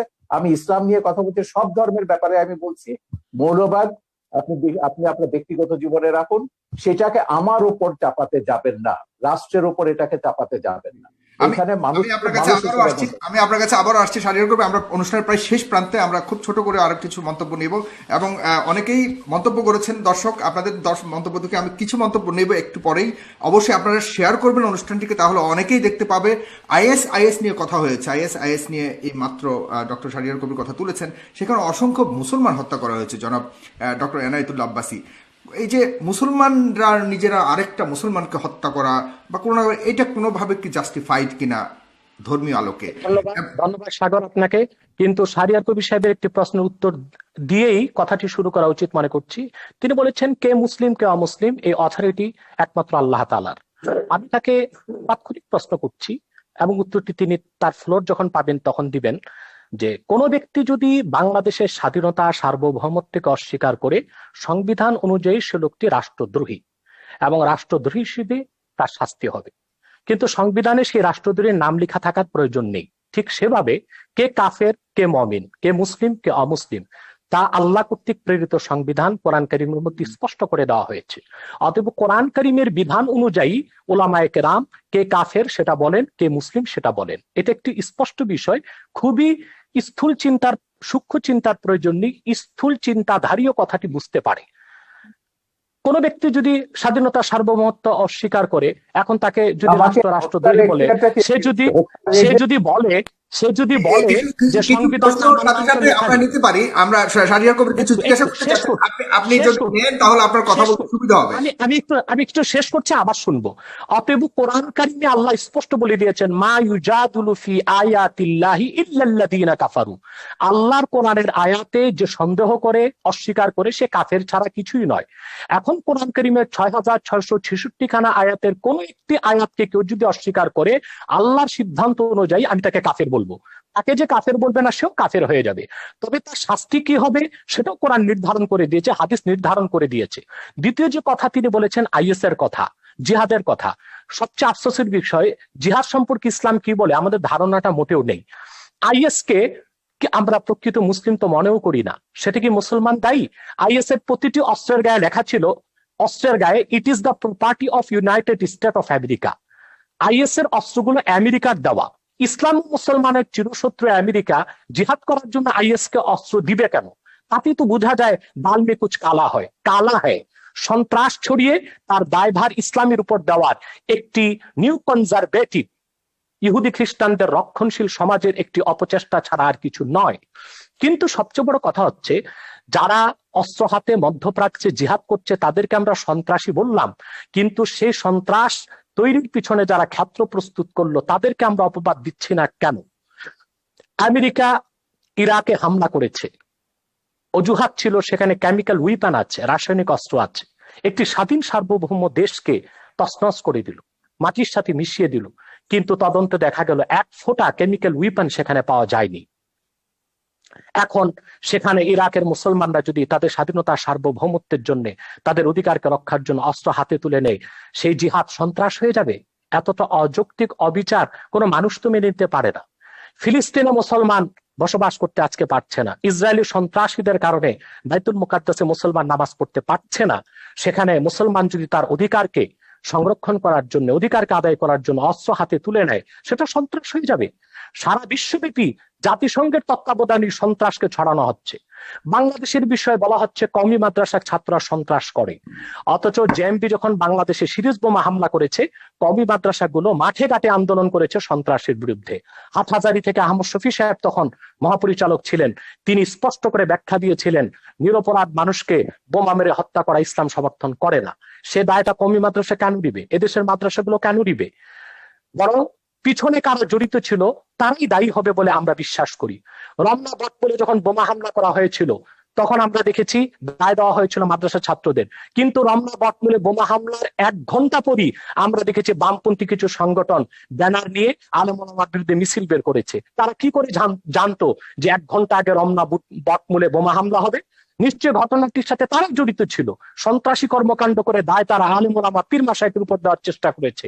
আলেম ওলামা পীর মাশায়েখদের ইমেজকে, সম্মানকে ক্ষুণ্ণ করার জন্য এবং বাংলাদেশে যেন ইসলামের রাজনৈতিক উত্থান না ঘটে সেটা ঠেকাবার জন্য। অতএব না জেনে আমি যেটা হচ্ছে, আপনি আহমেদ শফির কথা বললেন, আপনি একটু মন্তব্য করুন। এই আহমেদ শফি 2013 সালের 15ই ফেব্রুয়ারি সমস্ত তথাকথিত ইসলামিক পত্রিকাগুলোতে, জামাতের এবং তাদের সহযোগীদের পত্রিকা, আধা পৃষ্ঠা একটা খোলা চিঠি লিখেছেন প্রধানমন্ত্রীকে। সেখানে আমার নাম, মুনতাসির মামুনের নাম, জাফর ইকবালের নাম, আমাদের সবার নাম উল্লেখ করে বলেছিলেন এইসব নাস্তিক, মুরতাদ, কাফের এরা। এবং তারপর যেটা ব্লগারদের বিরুদ্ধে তিনি তার ঘাতকদেরকে লেলিয়ে দিলেন, তারপর তো সিরিজ অফ ব্লগার হত্যা আমরা দেখলাম, এবং প্রত্যেকে তারা বলেছে, এবং যারা ওই যে ইয়েটা করেছে, এই হলি আর্টিজান ঘটিয়েছে, তারাও বলেছে তারা জাকির নায়কের ওয়াজ শুনে এবং আহমদ শফির ওয়াজ শুনে তারা এগুলো করেছে। ধর্ষণের ব্যাপারে তিনি যেটা বলেছে, ধর্ষণটা বেড়েছে কেন? আহমদ শফির সেই ওয়াজ কি আমরা ভুলে গেছি? এখনো ইউটিউবে আপনি পাবেন যে গার্মেন্টস এর মেয়েদেরকে তিনি ঘর থেকে বেরোতে মানা করছেন, ঘর থেকে বেরোলে পুরুষের লালা ঝরবে, এবং যে পুরুষের লালা ঝরবে না সে পুরুষ নয়, তাদেরকে প্রকারান্তরে যে গার্মেন্টস এর মেয়েদেরকে জেনাকারিনী বলছে, যে এরা বাইরে যায় জেনা করবার জন্য। এবং আমার ওই ছবি তো ওখানে আছে, একজন এসে বলেছেন যে ইসলামী আইন অনুযায়ী তিনি প্রমাণ ছাড়া এমন কথা বলতে পারেন না, সেই অনুযায়ী তার 80টা দৌড়াপেক পাবে। আমি সেইখানে যাচ্ছি না, আমার কথা হচ্ছে দিস ইজ বাংলাদেশ, এটা বাংলাদেশ। এখানে এখনো ইসলামী হুকুমত কায়েম হয়নি, এখনো কোরআনের আইন কায়েম হয়নি। বাংলাদেশ চলবে বঙ্গবন্ধু যে সংবিধান দিয়ে গেছেন সেই সংবিধান অনুযায়ী। যেদিন আপনারা খিলাফত কায়েম করবেন সেদিন আপনাদের কোরআনের আইন কায়েম করুন, আমাকে 100 বার আপনারা হত্যা করুন, তাতে কিছুই যায় আসে না। কিন্তু কথা হচ্ছে যতক্ষণ পর্যন্ত এটা বাংলাদেশ আছে ততক্ষণ পর্যন্ত বাংলাদেশের সংবিধানের মূলনীতি আপনাকে বিশ্বাস করতে হবে, আমার বাঙালিত্বের চেতনাকে বিশ্বাস করতে হবে। ধর্ম আমি 100 বার বদলাতে পারি, কিন্তু আমি কখনো আমার এথনিক আইডেন্টিটি, বাঙালি সত্তা, আপনিও এখন বাংলায় কথা বলছেন, আপনি নিজেও একজন 1000 বছর ধরে আপনার পূর্বপুরুষরা বাঙালি ছিলেন, এবং ইসলাম গ্রহণ করবার আগে অন্য ধর্ম ছিল কিংবা কোনো ধর্ম ছিল না। ধর্ম আপনি বদলাতে পারেন, কিন্তু যেটা আপনি বদলাতে পারেন না সেটা হচ্ছে আপনার জাতিসত্তা, এথনিক আইডেন্টিটি। এথনিসিটি অনুযায়ী আমরা 5000 বছরের একটা প্রাচীন জাতি, এই প্রাচীন জাতির আমাদের একটা সভ্যতা আছে, ঐতিহ্য আছে, এবং সংবিধানে এগুলো রক্ষার কথা দায়িত্ব রাষ্ট্রকে দেওয়া হয়েছে। আমাদের ঐতিহ্য এগুলো আমাদের রক্ষা করতে হবে, তারপর আমরা যে যা ধর্ম পালন করব। কেউ যদি ধর্ম পালন না করে তারও এই দেশে থাকবার সমান অধিকার মর্যাদা দিতে হবে, এবং আছে, সংবিধান অনুযায়ী সেটা আছে। আমার কথা হচ্ছে সহিষ্ণুতা প্রদর্শন করুন, সৌভ্রাতৃত্ব প্রদর্শন করুন, ইসলামকে কলঙ্কিত করবেন না, রাজনীতি টেনে এনে সন্ত্রাসকে বৈধতা দিয়ে ইসলামকে আপনারা দয়া করে কলঙ্কিত করবেন না। পশ্চিমারা একটা অজুহাত পেয়ে গেছে, ইসলাম ব্যাশিং একটা শব্দ পশ্চিমে, এবং তাদেরকে গিয়ে বোঝাতে হয় যে না, আমাদের দেশে ইসলাম হচ্ছে এটা সুফিদের ইসলাম, এটা শান্তির ইসলাম, কিছু সংখ্যক বিপদগামী এগুলো আইএস আল কায়দার প্ররোচনায় তারা এগুলো করছে। কিন্তু এই কথাগুলো যখন আমরা ভিন্ন ধর্মকে যখন আক্রমণ করছি ওয়াজের নাম, ভিন্ন মতাবলম্বীদের যখন আক্রমণ করছি ওয়াজের নাম, এবং অশ্লীল কদর্য ভাষায় কথা বলা হচ্ছে, এবং তখন আপনি কি ধারণাটা দিচ্ছেন ইসলাম সম্পর্কে সেটা বলুন। এবং সেইটার যদি বদলা যদি ভারতের হিন্দু মৌলবাদীরা নেয় কিংবা বারবার বুদ্ধিস্ট মৌলবাদীরা নেয়, সেটার আপনি কি জবাব দেবেন? এই জন্য আমি বলি যে বিশ্বের 57টা দেশে মুসলমানরা মেজরিটি, মাইনরিটির রেসপেক্ট করুন, সমান অধিকার মর্যাদা দিন, তাদেরকে ওইভাবে ফতোয়া দিয়ে তাদেরকে হত্যা বা আঘাত করবার ক্ষেত্র তৈরি করবেন না, তাদেরকে প্ররোচিত করবেন না কাউকে যে না শাহরিয়ার কবিরকে হত্যা করলে তুমি বেহেশতে যাবে। এটাই তো তৈরি করা হচ্ছে উন্মাদনা। ব্লগার হত্যার পেছনে এটাই ছিল যে ওকে খুন করতে পারলে, বাবাকে খুন করতে পারলে তুমি বেহেশতে যাবে। জি, আপনার কাছে অনেকগুলি প্রশ্ন দর্শক সারি থেকে অনেকেই লিখেছেন। আমি সব প্রশ্ন করা সম্ভব নয়। প্রায় 9,000 শেয়ার করেছেন, এখান থেকে প্রায় হাজার হাজার মন্তব্য এসছে। কেউ কেউ লিখেছেন, যেমন এম বাসিত আশরাফ, তিনি লিখেছেন পৃথিবীতে, শাহরিয়ার কবির সাহেবের কাছে প্রশ্ন করেছেন, পৃথিবীতে প্রথম মানবাধিকার এবং নারীদের সম অধিকারের প্রতিষ্ঠাতা কে? উনি কি জানেন পশ্চিমা বিশ্বের দার্শনিকেরা পৃথিবীর শ্রেষ্ঠ মানব দরদী মানুষ হিসেবে কাকে স্বীকৃতি দেয়? ডেফিনেটলি তিনি কাকে মিন করেছেন আপনি জানেন। সেক্ষেত্রে আপনার বক্তব্য জানতে চেয়েছে এই একজন লেখক। এরপরে রয়েছেন কেফায়েতুল্লাহ সাহেব, আপনার মুক্তিযুদ্ধের অবদান সম্পর্কে জানতে চেয়েছে। এরপরে লিখেছেন, বাংলাদেশের স্বাধীনতা আন্দোলনে যারা যুদ্ধ করেছে তারা কি সবাই স্বাধীনতা বুঝতো? তারা কি জেনে শুনে সবাই মুক্তিযুদ্ধে অংশগ্রহণ করেছে? তাহলে নাস্তিকের বিরুদ্ধে আন্দোলন করতে হলে সবাইকে জানতে হবে কেন? এই ধরনের অনেকগুলি প্রশ্ন করেছেন। মাওলানা ওমর ফারুক লিখেছেন, পারভেজ জুয়েল লিখেছেন, এমডি মাসুম লিখেছেন, শাহিদ আহমেদ লিখেছেন, অনেকেই লিখছেন, লিখে যাচ্ছেন। আপনারা লিখতে থাকুন, আমি সম্ভব হলে কিছু নেব। তবে এই পর্যায়ে অনুষ্ঠানের শেষ প্রান্তে চলে এসেছি, 2 মিনিট করে শুধুমাত্র আপনারা দুজন আবারও শেষ বক্তব্য দেবেন। এগুলো কিন্তু জামাতিদের একটা পরিকল্পিত ব্লগ আছে। যখনই আমি কোনো কথা বলি টকশোতে 1,000 2,000 এগুলো ডিসলাইক আসবে এবং প্রশ্নগুলো করা হবে মুক্তিযুদ্ধ নিয়ে। এটা বলতে বলতে আমি ক্লান্ত হয়ে গেছি। আমার মুক্তিযুদ্ধের কি অবদান আছে, বাংলাদেশের স্বাধীনতা যুদ্ধের দলিলপত্রটা এটা আগাগোড়া পড়ুন। আমি বলে দেবো না কোন পৃষ্ঠা, আপনাকে পড়তে হবে। এই সুযোগে যদি মুক্তিযুদ্ধের ইতিহাসটা আপনাদের মাথায় ঢোকে, পড়ে দিন শাহরিয়ার কবির কি করেছে মুক্তিযুদ্ধে, সাংস্কৃতিক স্কোয়াডে কি অবদান ছিল সেখানে পাবেন। দ্বিতীয় কথা হচ্ছে মানবাধিকার নিয়ে। এখন মানুষের অধিকার মর্যাদা প্রত্যেককে বিশ্বাস করতে হবে। এই পৃথিবীতে আমি শুরুতেই বলেছি যে আমরা 700 কোটি মানুষের মধ্যে 150 কোটি মুসলমান আছে, 150 কোটি হিন্দু আছে, 250 কোটি 200 কোটি খ্রিস্টান আছে, অন্য ধর্মাবলম্বী আছে, নাস্তিকও আছে। আমাদেরকে এই পৃথিবীটাকে বাসযোগ্য করতে হবে, এখানে বাঁচতে হবে সমান অধিকার মর্যাদাকে রেসপেক্ট করে। আমি শুধু এইটাই বলছি, আল্লাহ মানুষ সৃষ্টি করেছেন, আল্লাহ শুধু মুসলমান সৃষ্টি করেন। এইটুকু অন্তত শ্রদ্ধাবোধটা স্রষ্টার উপর। আপনার কোনো ডিরেক্ট কোনো প্রশ্ন রয়েছে কিনা একদম সম্পূর্ণভাবে, যেটা আপনি জানেন যে ডক্টর? না না, আমার কোনো প্রশ্ন নেই। আমি তো পরিষ্কার আছি, আমার অবস্থান সম্পর্কে আমি তো পরিষ্কার আছি।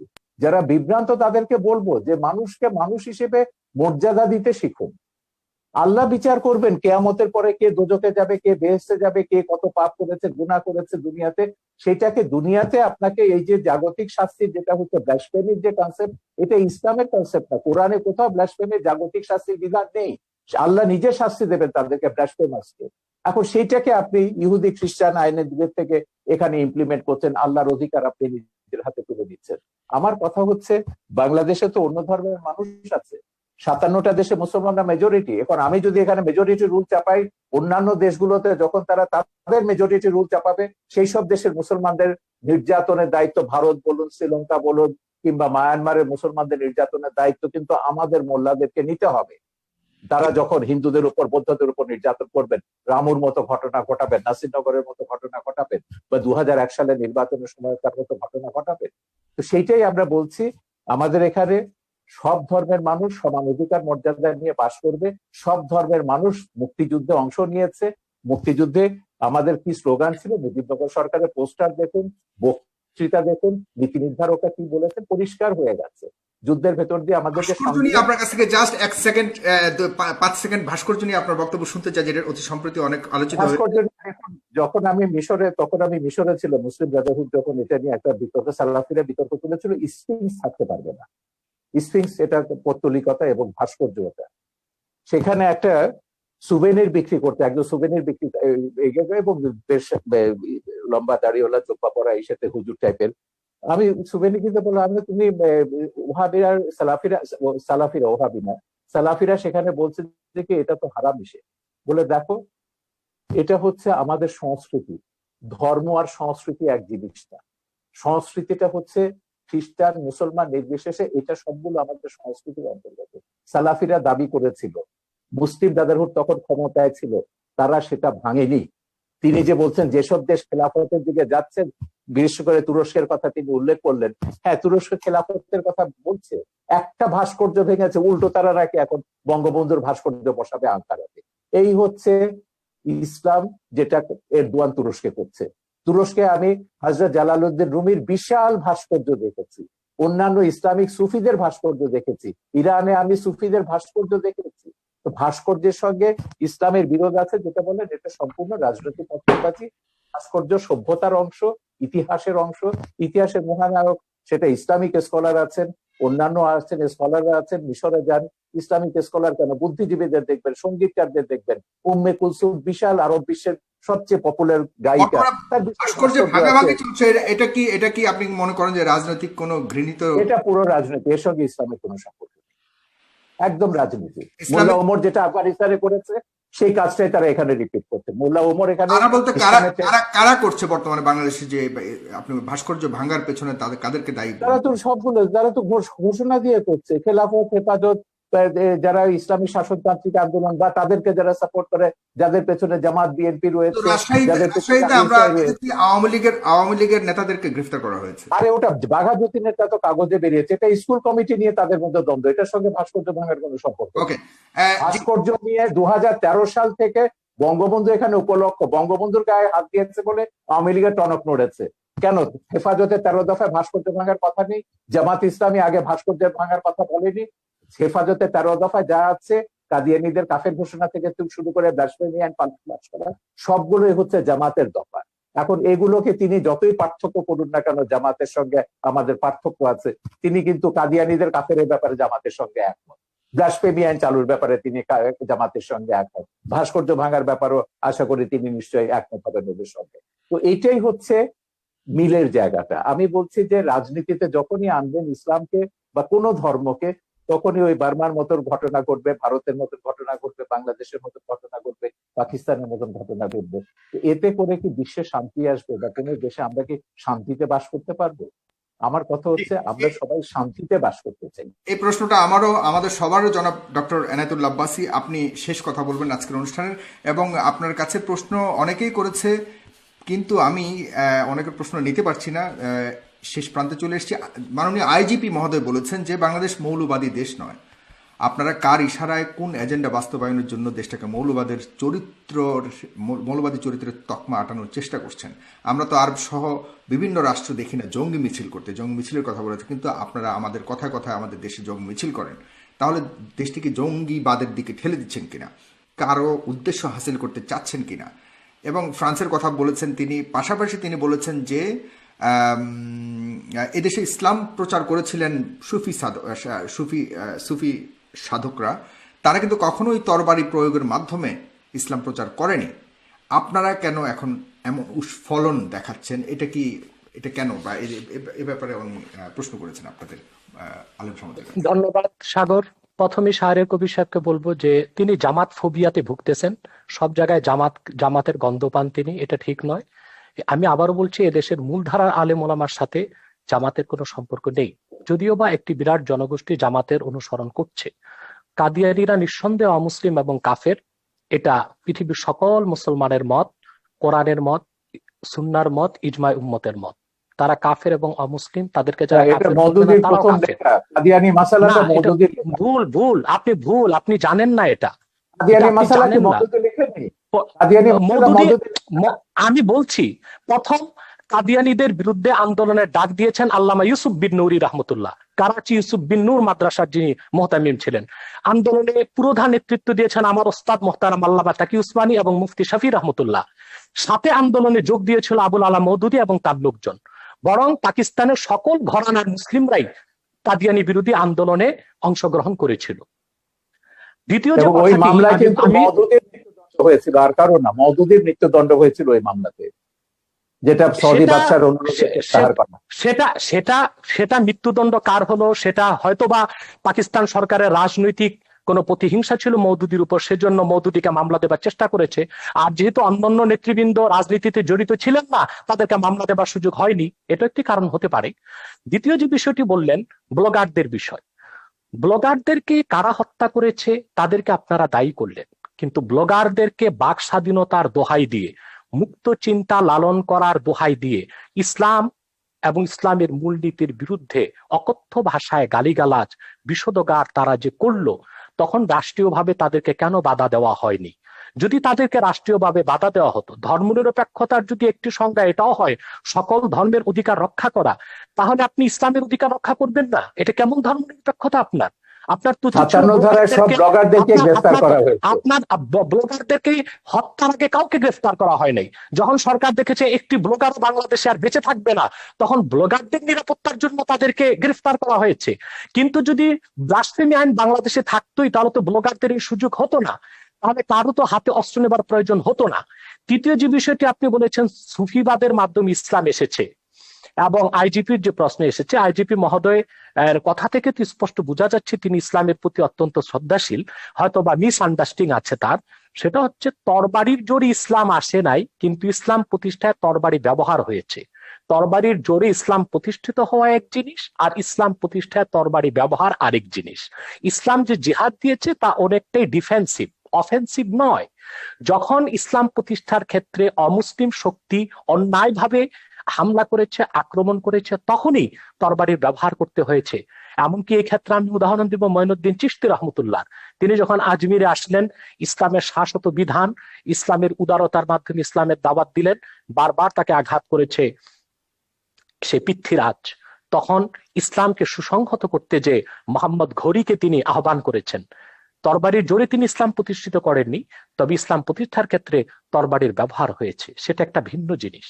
চতুর্থ যে বিষয়টি তিনি বলেছেন, সন্ত্রাস। সন্ত্রাস তো আমাদের দেশে অনেক রকম সন্ত্রাস হচ্ছে। যারা কলমের মাধ্যমে দুর্নীতি করে হাজার হাজার কোটি টাকা বিদেশ পাচার করছে, তারাও তো সন্ত্রাসী, কলম সন্ত্রাসী তারা। যারা বাংলাদেশে বন জঙ্গল উজাড় করে গাছপালা সবকিছু বিক্রি করে খেয়ে ফেলছে, তারা পরিবেশ সন্ত্রাসী। অনেক রকম সন্ত্রাসী আমাদের বাংলাদেশে আছে। কিন্তু আমাদের দেশে যে অস্ত্র সন্ত্রাসীর কথা বলছেন, এটা জুজুর ভয়। আসলে বাংলাদেশে কোনো সশস্ত্র জিহাদি সংগঠনের অস্তিত্বই নেই। জেএমপি বলে যেটা ছিল, সেটা অনেক তদন্তের বিষয়, সেটার সাথে মূলধারার ইসলামপন্থী ও মাদ্রাসার ছাত্রদের কোনো সম্পর্ক নেই। হোলি আর্টিজানে আমরা দেখেছি যারা সন্ত্রাসী হামলা করেছে বলা হচ্ছে, তারা কেউ মাদ্রাসার ছাত্র ছিল না, তারা ইংলিশ মিডিয়ামের ছাত্র ছিল। যদিও বা তারা বলেছে জাকের নায়কের কথায় তারা উদ্বুদ্ধ হয়েছে। আমি ওপেন চ্যালেঞ্জ করব, জাকের নায়কের এমন একটি বক্তব্য কেউ দেখাতে পারবে না যেখানে তিনি যেখানে তিনি সন্ত্রাসকে উস্কে দিয়েছেন। জাকির নায়কের কোন একটি বক্তব্যে এটা দেখানো যাবে না। মূলত এটা ছিল একটি প্রি প্ল্যান প্রোগ্রাম। জাকির নায়কের বক্তব্য বন্ধ করা, ভারত থেকে তাকে বিতাড়িত করার জন্য এটা একটি সাজানো নাটক ছিল। এবং তাতেও আমাদের বাংলাদেশের কোনো মাদ্রাসার ছাত্র শিক্ষক জড়িত ছিল না, ইংলিশ মিডিয়ামের ছাত্ররা জড়িত ছিল। অতএব কোথায় কোথায় সন্ত্রাসের দায়ভার এদেশের আলেম ওলামা, পীর মাশায়েখ ও মাদ্রাসা ছাত্রদের উপর দেওয়া, এটা অবিচার ছাড়া আর কিছুই নয়। এটা প্রত্যক্ষ বা পরোক্ষ যেভাবেই হোক ইসলাম বিদ্বেষ ছাড়া আর কিছু নয়। শিক্ষা ব্যবস্থায় আজকে ধর্মনিরপেক্ষতার প্রভাব বাড়ানো হয়েছে। সেখানে বাংলাদেশের শিক্ষা ব্যবস্থায় যে ধর্মনিরপেক্ষতার প্রভাব আসতেছে, সেটাকে আমরা দেখতেছি ধর্মহীনতা। ইসলামের মূল আকীদা বিরোধী অনেক শিক্ষা আমাদের শিক্ষা ব্যবস্থায় ঢুকানো হয়েছে। যেমন নবম থেকে মাস্টার্স পর্যন্ত প্রাণীবিজ্ঞান, জুলজিতে দ্য থিওরি অফ এভোলিউশন, ডারউইনের বিবর্তনবাদকে ঢুকানো হয়েছে বাংলাদেশে। অথচ সারা দুনিয়ার বিজ্ঞানীগণ একমত হয়েছে, the theory of evolution is not a scientific fact, it is nothing but hypothesis of Darwin. বিবর্তনবাদ এটা বৈজ্ঞানিক কোনো প্রমাণিত বিষয় নয়, এটা হচ্ছে ডারউইনের একটি মন গড়া মতবাদ। অথচ তা আমাদের শিক্ষা ব্যবস্থায় ঢুকানো হয়েছে। যারাই বিবর্তনবাদ করবে, পরকালে তারা অবিশ্বাসী হবে, ইসলাম থেকে তারা দূরে সরে যাবে। অত্যন্ত কৌশলে ধর্মনিরপেক্ষতা যে সংজ্ঞাতেই আমাদের দেশে বলা হোক, বঙ্গবন্ধু যে সংজ্ঞায় ধর্মনিরপেক্ষতার কথা বলেছিলেন, আজ ধর্মনিরপেক্ষতার ধ্বজাধারীরা বঙ্গবন্ধু সেই আদর্শে নেই। তারা ধর্মনিরপেক্ষতাকে ধর্মহীনতার দিকে নিয়ে যাচ্ছে। অতএব যদি প্রকৃত অর্থেই বঙ্গবন্ধুর ধর্মনিরপেক্ষতাকে সংবিধানে প্রতিষ্ঠিত করা হয়, সেটা ধর্মহীনতা নয়, বরং তার নাম পরিবর্তন করে এমন একটি নাম দেওয়া দরকার যেটার সাথে ধর্মনিরপেক্ষতার কোনো সম্পর্ক প্রমাণিত হবে না। ধন্যবাদ। ধর্মনিরপেক্ষতা বঙ্গবন্ধুর দেয়া নাম। সেকুলারিজম বাংলা তর্জমা তিনি ধর্মনিরপেক্ষতায় করেছেন। রাষ্ট্র ধর্মের ব্যাপারে নিরপেক্ষ থাকবে, সব নাগরিক সমান অধিকার মর্যাদা ভোগ করবে, এটাই হচ্ছে বঙ্গবন্ধু ধর্মনিরপেক্ষতার সার কথা। প্রত্যেক নাগরিক তার নিজের ধর্ম পালন করবে, ধর্ম পালনের স্বাধীনতা থাকবে, কিন্তু আপনি আপনার ধর্ম আরেকজনের উপর জোর করে চাপাতে পারবেন না, আরেকজনকে হত্যার প্ররোচনা দিতে পারবেন না। বাংলাদেশে কোন মুসলিম চিন্তাবিদ ইসলাম ধর্মকে অন্যের উপর চাপিয়ে দেবার চেষ্টা করেননি, এর কোন আপনারা দেখাতে পারবেন না। আমি নিজে ওয়াজ করি, আপনি ওয়াজ শুনেছেন না আওয়াজ শুনেছেন আমি জানি না। কোরআন সুন্নাহ বিরোধী যেটা হয় সেটা ওয়াজ নয়, সেটা আওয়াজ। বাংলাদেশে অনেক নিম্নমানের বক্তব্য বের হয়ে গিয়েছে, যারা গলাবাজির মাধ্যমে ওয়াজ করতেছে, সেটাকে আমরা ওয়াজ বলি না, সেটাকে আমরা আওয়াজ বলি। তাদের আচ্ছা, বক্তব্য দেলওয়ার authentic হোসেন নয়। সাইদির ওয়াজকেও আপনি ওয়াজ বলবেন না? সাইদি আপনি সাহেব কি তো দেলওয়ার, দীর্ঘদিন যাবৎ ময়দানে নেই, তার উনি তো তার ওয়াজ দীর্ঘদিন যাবৎ কিন্তু ময়দানে নেই। ইউটিউবে আছে, তার বহু ওয়াজ ইউটিউবে আছে, আমার ছবিতেও আছে। বলুন তিনি একজন প্রকৃত ওয়াজকারী কিনা। তিনি বলেছেন যে অন্য ধর্মের মানুষকে হত্যা করতে, তিনি এটা আমি বলেছেন যদি কোনো বক্তব্যে? আমি যদি দেখাতে পারি আমি তার এক বক্তব্য আমার শুনেছি, তিনি ছবিতে, আমি আমার আমি ছবিতে নিজে যেটা দেখেছি।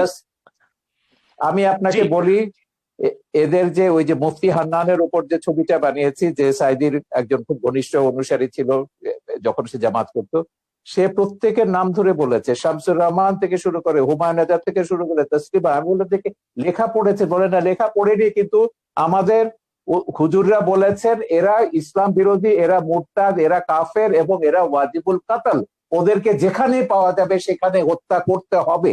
এটা পড়ছে, এটা জিহাদ ছবিতে আমি দেখেছি। ওয়াজের সাইদির বক্তব্য আছে, হান্নানের বক্তব্য আছে, মুফতি হান্নানের বক্তব্য আছে, আপনি দেখে নিন, ইউটিউবে পাবেন।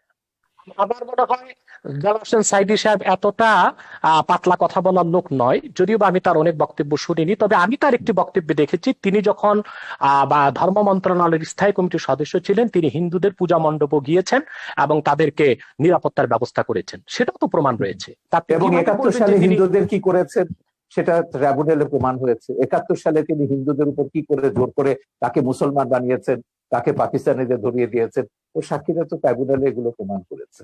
সেটা তো ট্রাইব্যুনালের বিষয়, কিন্তু দেলাওয়ার হোসেন সাইদি সাহেব মানি ওয়াজ নয়, আর দেলাওয়ার হোসেন সাইদি সাহেব মানি এদেশের আলেম ওলামা নয়। সেটা একটি বিচ্ছিন্ন বিষয়কে টেনে সকল আলেম ওলামা, পীর মাশায়েখ এবং ওয়াজ নসিহতের আমি উপর জানি যে সাইদির এইভাবে চেয়ে দায় চাপিয়ে পপুলার দেওয়া উচিত ওয়াজকারী হবে না। আর কেউ নেই বাংলাদেশে। হ্যাঁ, বাংলাদেশে সেটা তার যতজন ওয়াজকারী আছে সবচেয়ে পপুলার, সবচেয়ে বেশি পপুলার হচ্ছে সাইদির, এবং আপনি বাসে টাসে সব জায়গায় সাইদির ওয়াজই শুনবেন। তো যাই হোক, আমার কথা হচ্ছে তাতে প্রমাণ আমার কথা করছেন হচ্ছে তিনি আব্বাসী জনপ্রিয়, সাহেব, তিনি এদেশের আব্বাসী মানুষের মন সাহেব, জয় করতে পেরেছিলেন। ঠিক আছে আব্বাসী সাহেব, আমার কথা হচ্ছে আপনি আগেও বলেছেন আমরা ইসলাম বা কোনো ধর্মের বিরুদ্ধে নয়, আপনি শান্তিপূর্ণভাবে ওয়াজ করুন, ইসলামে আহ্বান করুন, কিন্তু সন্ত্রাস, হানাহানি, একে মারো, ওকে ধরো, ওকে জবাই করো, এগুলো এই হুমকি, রাষ্ট্রকে ইসে করতে হবে, এটা করতে হবে, জেহাদ করতে হবে, এই জেহাদ মানে তো এই যে উগ্রতা। এবং এই উগ্রতার কারণে আপনি কিন্তু ওই যে ইরাকের কথা বলেছেন, আপনি কোথায় ছিলেন আমি জানি না, ইরাকে যখন রাত্রেবেলায় আমেরিকা আক্রমণ করলো, আমরা পরের দিন বিশাল মিছিল বার করেছিলাম ইরাকে আমেরিকার হামলার বিরুদ্ধে। এখন ইরাকে কি করেছে? ইরাকে তো একটা সেকুলার ইস্যু ছিল, ইরাক ছিল সাদ্দাম হোসেনের, এবং সেই সেকুলার ইস্যুর পরে কি হলো, সেজন্য ইরাকে করেছেন। ইরাক তারপর তো একটা ইসলামিক রাষ্ট্রে পরিণত হলো, এখন তারা জেহাদ করছে। যাই হোক, আমরা আমেরিকার যত জায়গাতে জেহাদিদের, এই যে তালেবান, আল কায়দা, এটা আমার ছবিতেই আছে, আমেরিকা কি করে এদেরকে তৈরি করেছে, জেহাদকে, পলিটিক্যাল ইসলামকে কিভাবে আমেরিকা মদদ দিচ্ছে, এটা আমার ছবিতেই আছে। সোভিয়েত ইউনিয়নকে ধ্বংস করবার জন্য আমেরিকা পলিটিক্যাল ইসলামকে সবুজ বলয় তৈরি করেছে লাল বলয়ের পাশে। এটা আজকে সর্বজন বিদিত সত্য। আমেরিকা এখন তৈরি করে, এখন তারা নিজেরা ফ্র্যাঙ্কেনস্টাইনের ভয় দেখছে, 9/11 মতো ঘটনা করছে। তো আমেরিকাদের বলেছে, জামাত ইসলামীকে তো এখনো তারা মডারেট ইসলামিক পার্টি মনে করে, এখনো জামাত তাদের কাটেনি। পরশুদিন আমেরিকার স্টেট ডিপার্টমেন্টের সঙ্গে আমাদের একটা দীর্ঘ ওয়েবিনার হয়েছে। আমেরিকা বলুন, আমেরিকার শয়তানিও আমরা জানি, ধর্ম নিয়ে যারাই রাজনীতি করেছে তারাই সংখ্যালঘুদের উপর, মানুষের সমান অধিকার মর্যাদার উপর আঘাত করেছে। এগুলো আমাদের ভুলে যেতে হবে। আমাদের কথা হচ্ছে সমাজে সংখ্যাগরিষ্ঠ থাকবে, সংখ্যালঘিষ্ঠ থাকবে, আস্তিক থাকবে, নাস্তিক থাকবে। আমাদের কি করে আমরা শান্তিতে বাস করব, দেশটাকে এগিয়ে নিয়ে যাব। আপনি ধর্ম প্রচার করুন না, শান্তিপূর্ণভাবে ধর্ম প্রচার করার অধিকার তো সংবিধান আপনাকে দিয়েছে। বঙ্গবন্ধুর ওই যে ধর্ম নিরপেক্ষতার যে ব্যাখ্যাটা দিয়েছেন, সেখানে বলেছে প্রত্যেক ধর্মের মানুষ শান্তিতে তাদের ধর্ম পালন করবে, প্রচার করবার সব রকম স্বাধীনতা দেওয়া হয়েছে। কেন একটা ধর্ম আপনাকে জোর করে অন্যের উপর চাপিয়ে দিতে হবে? আপনি দাওয়াত দিন শান্তিপূর্ণভাবে, আমাদের কোনো অসুবিধা নেই। শান্তিতে যখন ধর্ম প্রতিপালন করার কথা তো বহু আগে, 1400 বছর আগে আমাদের মহানবী সাল্লাল্লাহু আলাইহি ওয়াসাল্লাম বলে গেছেন। আমার কাছে বলেছেন, আমি সেটাই বলছি, তো আমি সেটাই বলছি। মহানবী কেন, প্রত্যেক মহাপুরুষরাই বলেছে, কোরআনেও আছে, আল্লাহ প্রত্যেক জাতির জন্য নবী পাঠিয়েছে। অশান্তিটা আপনি কোথায় দেখেছেন? আমি আমি যদি বলি ওয়ার্ল্ড যখন রাজনীতির সঙ্গে ধর্ম যোগ ওয়ার্ল্ড করবে তখন কনটেক্সটে অশান্তি আসবে। উগ্রবাদের কারণ ওই যে উনি যেটা বলেন, আব্বাসী বাংলাদেশ সাহেব যেটা অনেক বললেন, অনেক ভালো অবস্থাতে আছে। জি, আমি তো জানি সেটাকে নষ্ট করবার জন্য তো তারা গৃহযুদ্ধের হুমকি দিচ্ছে। এখন বলেছে 2013 সালের চেয়ে ভয়াবহ ঘটনা ঘটবে যদি বাংলাদেশ থেকে এসব ভাস্কর্য ভাঙা না হয়, সরিয়ে না আনা হয়। গৃহযুদ্ধের হুমকিটা কারা দিচ্ছে? কারা দেশটাকে পরাজয়ের প্রতিশোধ দিতে চাইছে 71-এ? তো আপনি 71-এর পরাজয়ের প্রতিশোধ এখন নেবেন বাংলাদেশকে বললে ওমরের আফগানিস্তান বানিয়ে, আর আমরা চুপচাপ বসে বসে দেখবো? সেজন্য আমরা সরকারকে বলেছি না, সময় এসেছে, কঠোর ব্যবস্থা নিতে হবে। এদেশে ধর্মের নামে কোনো সন্ত্রাস অনুমোদন করা যাবে না, সেটা যে কোনো ধর্মের নামে। জি জনাব আব্বাস সাহেব। জনাব সাগর সাহেব, উনি যে কথা বলেছেন যে আসলে ওনারা যে ধর্মনিরপেক্ষ এবং অসাম্প্রদায়িক রাষ্ট্র চান, পৃথিবীর কোন রাষ্ট্রে সেই কল্পিত ধর্মনিরপেক্ষ রাষ্ট্র বাস্তবে নেই, অসাম্প্রদায়িক রাষ্ট্র নেই। সকল আপনাদের খিলাফত পৃথিবীর কোথাও নেই, আছে। আমি দেখাচ্ছি খোলাফায়ে রাশিদিনে প্রমাণ হয়ে গেছে যে 3 জন খলিফাকে আপনারা হত্যা করেছে। শেষ করি, আমি আপনার কথা বলার সময় কথা বলি নাই, সেটা বলছি,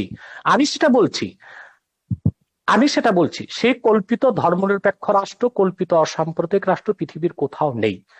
যদি ধর্মনিরপেক্ষতা অর্থ এটাই হয় সকল ধর্মের অধিকার রক্ষা, তো বাংলাদেশে ব্লগাররা যখন তখন ইসলাম বিরোধিতা করে, সেটা ইসলামের অধিকারকে ক্ষুণ্ণ করা হয়, তখন ধর্মনিরপেক্ষতা কোথায় থাকে?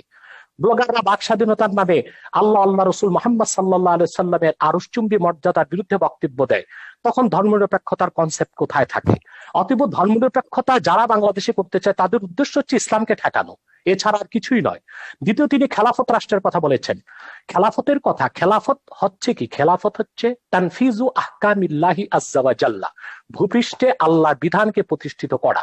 আমি বলবো যদিও আরবে রাজতন্ত্র প্রচলিত আছে, কিন্তু তার সম্পূর্ণ খেলাফত ভিত্তিক চলছে দেশ। সেখানে বেনামাজিকে 25 বেত্রাঘাত করা হচ্ছে, সেখানে যারা চুরি করছে তাদের হস্তকর্তন হচ্ছে, যারা জেনা করছে তাদেরকে সাঙ্গে সার করছে। এটা খেলাফত। যদিও নামে তা মুলুকিয়াত বা রাজতন্ত্র, যদিও সেটা রাজতন্ত্র, কিন্তু সেখানে খেলাফত আছে এবং খেলাফতের সব সুযোগ সুবিধা আরবের লোকজন গ্রহণ করছে। এবং আমরা দেখতে পাচ্ছি, সেখানে আমরা দেখতে পাচ্ছি দাম্মামে, জেদ্দাতে প্রচুর মুসলিম খ্রিস্টান আছে, তাদেরকে আলাদা জায়গায় তাদের ধর্মকর্ম পালনেরও ব্যবস্থা দেওয়া হয়েছে। একটি খেলাফত রাষ্ট্রের সমস্ত সুযোগ সুবিধা প্রতিষ্ঠিত আছে আমরা দেখতে পাচ্ছি আরবে। অতএব দ্বিতীয় আরেকটি বিষয়, খেলাফতের অনেকগুলো ধারা আছে। পীর মুরিদির মাধ্যমে ইসলামের যে দাওয়াত পৃথিবীতে ছড়ানো হচ্ছে, সেটাও খেলাফতের একটা অংশ। এবং খেলাফতের আরেকটা অংশ হচ্ছে দিনের উপর অটল অবিচল থাকা। অধিকাংশ মুসলমান দিনের উপর অটল অবিচল থেকে জীবনযাপন করছে। রাষ্ট্রীয়ভাবে খেলাফত প্রতিষ্ঠা, সেটা মাত্র 100 বছর যাবৎ পৃথিবীতে নেই। 96 বছর আগে অবসান ঘটেছে। অতি দ্রুত মুসলিম রাষ্ট্রগুলো আবার খেলাফত ব্যবস্থায় ফিরে যাবে। আপনি যে তালেবানের কথা বলেছেন, তালেবান সন্ত্রাসী, সে সন্ত্রাসীদের সাথে যুক্তরাষ্ট্র কাতারে চুক্তিবদ্ধ হয়েছে। এখন তো সে আফগানিস্তান আবার খেলাফতের প্রতি ধাবিত হচ্ছে। পৃথিবীর সুপার পাওয়ার আমেরিকা, অন্যান্য খ্রিস্টান রাষ্ট্রগুলো তা তো থামাতে পারলো না। ব্যর্থতা কি পুঁজিবাদের নয়? পৃথিবীব্যাপী সন্ত্রাসকে উস্কে দিচ্ছে পুঁজিবাদ, আর সেটার একমাত্র উদ্দেশ্য হচ্ছে ইসলামের রাজনৈতিক উত্থানকে ঠেকানো ছাড়া আর কিছু নয়। আর আমি অনুরোধ করব বাংলাদেশের বুদ্ধিজীবী সমাজকে, ইসলামকে বিভিন্ন নামে আপনারা অভিহিত করবেন না। রেডিক্যাল ইসলাম, মডারেট ইসলাম, এই নামগুলো ইসলামের ক্ষেত্রে আপনি তো বলছেন মওদুদির আকীদাকে আপনারা ইসলাম বিরোধী মনে করেন। মওদুদির অনুসারীদেরকে আপনি বলবেন কেন? সেটা কি ইসলাম বলবেন কেন? ইসলাম তো সেটাই যেটা আল্লাহ দিয়েছেন। আপনি মওদুদিকে আপনি নাম দিবেন কেন? আপনি জামাতকে মুসলমান বলবেন না, আপনি জামাতকে মুসলমান বলবেন না, জামাতও আপনাকে মুসলমান মনে করে না। এই বিরোধের মীমাংসা রাষ্ট্র কেন নেবে? আপনাদের এই বিরোধের মীমাংসায় আমি কেন যাব? না না, আমি এটা বলছি না তাদেরকে মুসলমান মনে করি না, এটা বলা হচ্ছে না, কিন্তু তারা যে ইসলামের ব্যাখ্যা দিবে সেটাই ইসলাম, এটা আমি স্বীকার করব না। না না, এটা হাফেজি হুজুর থেকে শুরু করে, হাফেজি হুজুর থেকে শুরু করে 72টা ওলামায়ে কেরাম তারা বলেছেন মওদুদির অনুসারীদের পেছনে নামাজ পড়া হারাম। এগুলো ফতোয়া আমরা দেখেছি, মওদুদির বিরুদ্ধে ফতোয়া দেখেছি, মওদুদির পক্ষেও দেখেছি। এই বিতর্কে রাষ্ট্রকে জড়াবেন না, এটা আলেমরা নিজেরা নিজেদের মধ্যে ফয়সালা করুন। আমরা এই বিতর্কটা রাষ্ট্রের মধ্যে আনতে চাই। আমরা অনুষ্ঠানের প্রায় শেষ প্রান্তে চলে এসেছি, শুধুমাত্র শেষ করতে হবে, আমার যেতে হবে। 1 সেকেন্ডে শুধু প্রোগ্রাম আপনার করবেন জনাব এনায়েতুল্লাহ আব্বাসী, যে ভাস্কর্য বিতর্কে অনেকটাই আপনারা পিছিয়েছেন। অনেকে মনে করছেন আপনাদের হয়তো কিছুটা প্রাপ্তি যোগ হয়েছে। সেক্ষেত্রে এই পিছিয়ে আসাটাকে ধর্ম অনুভূতির মলাটে শুধুই প্রাপ্তি আর স্বার্থের রাজনীতি কিনা? চমৎকার প্রশ্ন করেছেন, আপনার উত্তরটি আমি দিচ্ছি। প্রথমে বলছি যে আমরা ইসলামের ব্যাখ্যা কোনো ব্যক্তি থেকে নিব না, আমরা ইসলামের ব্যাখ্যা নিব কোরআন থেকে, হাদিস থেকে এবং আইম্মায়ে মুজতাহিদিন থেকে, সালফে সালিহিন থেকে। অন্য কোনো ব্যক্তি বা অন্য কোনো ব্যক্তির কোনো ব্যাখ্যা আমরা যদি কোরআন সুন্নাহ মোতাবেক হয় সেটা গ্রহণ করব, নতুবা সেটা পরিত্যাজ্য। যে কথাটি বলছেন আপনি ভাস্কর্যের ব্যাপারে, যে ভাস্কর্যের ব্যাপারে আমার আন্দোলনটা ছিল অরাজনৈতিক বিরুদ্ধে, আর অনেকে করেছেন রাজনৈতিক ভাবে। আর অরাজনৈতিক ভাবে আমরা আমাদের অবস্থান থেকে ভাস্কর্যের ব্যাপারে ইসলামের সুস্পষ্ট ব্যাখ্যা তুলে ধরেছি যে ভাস্কর্য মিশরে আছে, তুরস্কে আছে, এগুলো কোনো দলিল নয়। কোরআন সুন্নাহ মোতাবেক ভাস্কর্য ইসলামে নিষিদ্ধ। অতএব রাষ্ট্রীয় পৃষ্ঠপোষকতায় তা যদি হয় তাহলে বৃহত্তম মুসলমানদের অনুভূতিতে আঘাত লাগবে। বাকি যারা রাজনৈতিক ভাবে একটু নমনীয়তা অবলম্বন করছেন, একই কথা বলেছেন বাবুনগরী, এরা মামুনুল হকরা কিন্তু একই কথা বলেছেন আপনি যেটা বলছেন। আমি আমার সঙ্গে টকশোতে মামুনুল হক একই কথা বলছেন। আমি একটু শেষ করি। দ্বিতীয়, তারা যারা এখন নমনীয়তার পথ অবলম্বন করেছে, আমি তো তাদেরকে ধন্যবাদ দিব। তারা পরমসহিষ্ণুতাকে প্রকাশ করেছে। অর্থাৎ তারা আসলে ভাঙচুরে বিশ্বাসী নয়, তারা সন্ত্রাস সহিংসতায় বিশ্বাসী নয়। তারা রাজনৈতিক ভাষা, আন্দোলনের ভাষায় সরকারকে মেসেজ দিয়েছে যে দেশের অধিক সংখ্যক মুসলমান ভাস্কর্যকে চায় না, অতএব ভাস্কর্য না করা হোক, এটা মুসলমানদের অনুভূতির প্রতি শ্রদ্ধা দেখানো হোক। আর দ্বিতীয়ত, ভাস্কর্যের বিপক্ষে যারা আন্দোলন করেছে, কথা বলেছে, কেউ পারচেজ করেছে কি না, রাজনৈতিক স্বার্থে করেছে কিনা, সেটা তাদের ব্যক্তিগত বিষয়। সেটার সাথে বৃহত্তর মুসলিম সমাজ ও অরাজনৈতিক আলেম ওলামাদের কোনো সম্পর্ক নেই। অরাজনৈতিক আলেম ওলামা ও বৃহৎ স্বার্থে যে এদেশের বৃহৎ মুসলিম সমাজ যে বিরোধিতা করছে, তা একান্তই ইসলামের অনুভূতি থেকে। দ্বিতীয়ত, যারা নমনীয়তা এখন অবলম্বন করছে, আমি তো শুনতে পেরেছি যে স্বরাষ্ট্রমন্ত্রী মহোদয়ের সাথে তারা সাক্ষাৎ করেছেন এবং স্বরাষ্ট্রমন্ত্রী মহোদয় তাদেরকে আশ্বাস দিয়েছেন যে অনতিবিলম্বেই সরকার আলেম ওলামার সাথে বসবেন এবং সুন্দর একটি সুরাহা বের করার চেষ্টা করবেন। যদি রাষ্ট্রের পক্ষ থেকে এই ধরনের আশ্বাস দেওয়া হয়, সেখানে তো আর আন্দোলন করে মাঠ গরম করার কোনো প্রয়োজন নেই। অতএব ওলামায়ে কেরাম যারা এখন শীতলতা অবলম্বন করেছেন, আমি মনে করি তারা প্রজ্ঞার পরিচয় দিয়েছেন। জি, অনেক ধন্যবাদ জনাব শাহরিয়ার কবির। আপনি অনেক ব্যস্ততার মধ্যেও আমাকে সময় দিয়েছেন, ফেস দ্য পিপলকে সময় দিয়েছেন। আপনাকে আবারও নেক্সট টাইম অন্য একটা অনুষ্ঠানে আপনাকে আশা করছি। এই বিতর্কের অবসান আমরা সবাই চাই, আপনি যেমনটা চান আমরাও চাই। এই দেশ শান্তির দেশ, এই দেশের 30 লক্ষ শহীদের রক্তের বিনিময়ে অর্জিত এই দেশে আমরা কোনোভাবে কোনো বিভেদ, কোনো আমাদের মতামতের মধ্যে, আমাদের জীবন ধারা পরিচালনার মধ্যে, জীবন ব্যবস্থার মধ্যে কোনো ধরনের বিভক্তি থাকুক, এটা আমরা কখনোই চাই না। আমরা সবাই সমানভাবেই চলতে চাই। তবে কিছু কিছু কনফ্লিক্ট যেগুলি আমাদের মনের মধ্যে আছে, সেগুলি এই ধরনের আলোচনার মাধ্যমে অনেকটাই পরিষ্কার হয়ে যাবে আমি মনে করি। এবং আশা করি আমরা সামনের বঙ্গবন্ধুর, জিয়াউর রহমানের এবং অন্যান্য যারা বড় বড় ব্যক্তিত্বরা যে এই দেশকে স্বাধীন করার জন্য জীবনকে উৎসর্গ করেছেন, তাদের যে চাওয়া ছিল সেটা পরিপূর্ণভাবে সফলতা অর্জন করবে আমি বিশ্বাস করি। তো সুতরাং এই অনুষ্ঠানটিকে আপনারা অবশ্যই নিজেদের টাইমলাইনে শেয়ার করে এবং আমাদের ইউটিউব চ্যানেলটিকে অবশ্যই সাবস্ক্রাইব করে আমাদের অন্য অনুষ্ঠানগুলি দেখার আহ্বান জানিয়ে আজকের এই অনুষ্ঠানটি এখানে শেষ করছি। জনাব ডক্টর এনায়েতুল্লাহ আব্বাসী, আপনাকে অনেক ধন্যবাদ। আপনি অসুস্থ আমি জানি আজকে, তবু আপনি এসছেন, এটা একটা বিশাল প্রাপ্তি আমার জন্য, আমার অনুষ্ঠানের দর্শকদের জন্য অনেক বড় প্রাপ্তি। আপনি অসুস্থতা নিয়েও জনাব শাহরিয়ার কবিরের সাথে বসবেন বলে আপনি এসছেন। এতে হাজারো লাখো লাখো আজকের মানুষ যারা দেখেছে, তারা অনেক আপনার প্রতি অনেক কৃতজ্ঞতা আমার পক্ষ থেকে, তাদের পক্ষ থেকে আমি জানাচ্ছি আপনার প্রতি কৃতজ্ঞতা। ধন্যবাদ, ভালো থাকবেন। শাহরিয়ার কবির, জনাব শাহরিয়ার কবির ভালো থাকবেন, সুস্থ থাকবেন। ডক্টর এনায়েতুল্লাহ আব্বাসী সুস্থ থাকবেন। খুদা হাফেজ। ধন্যবাদ।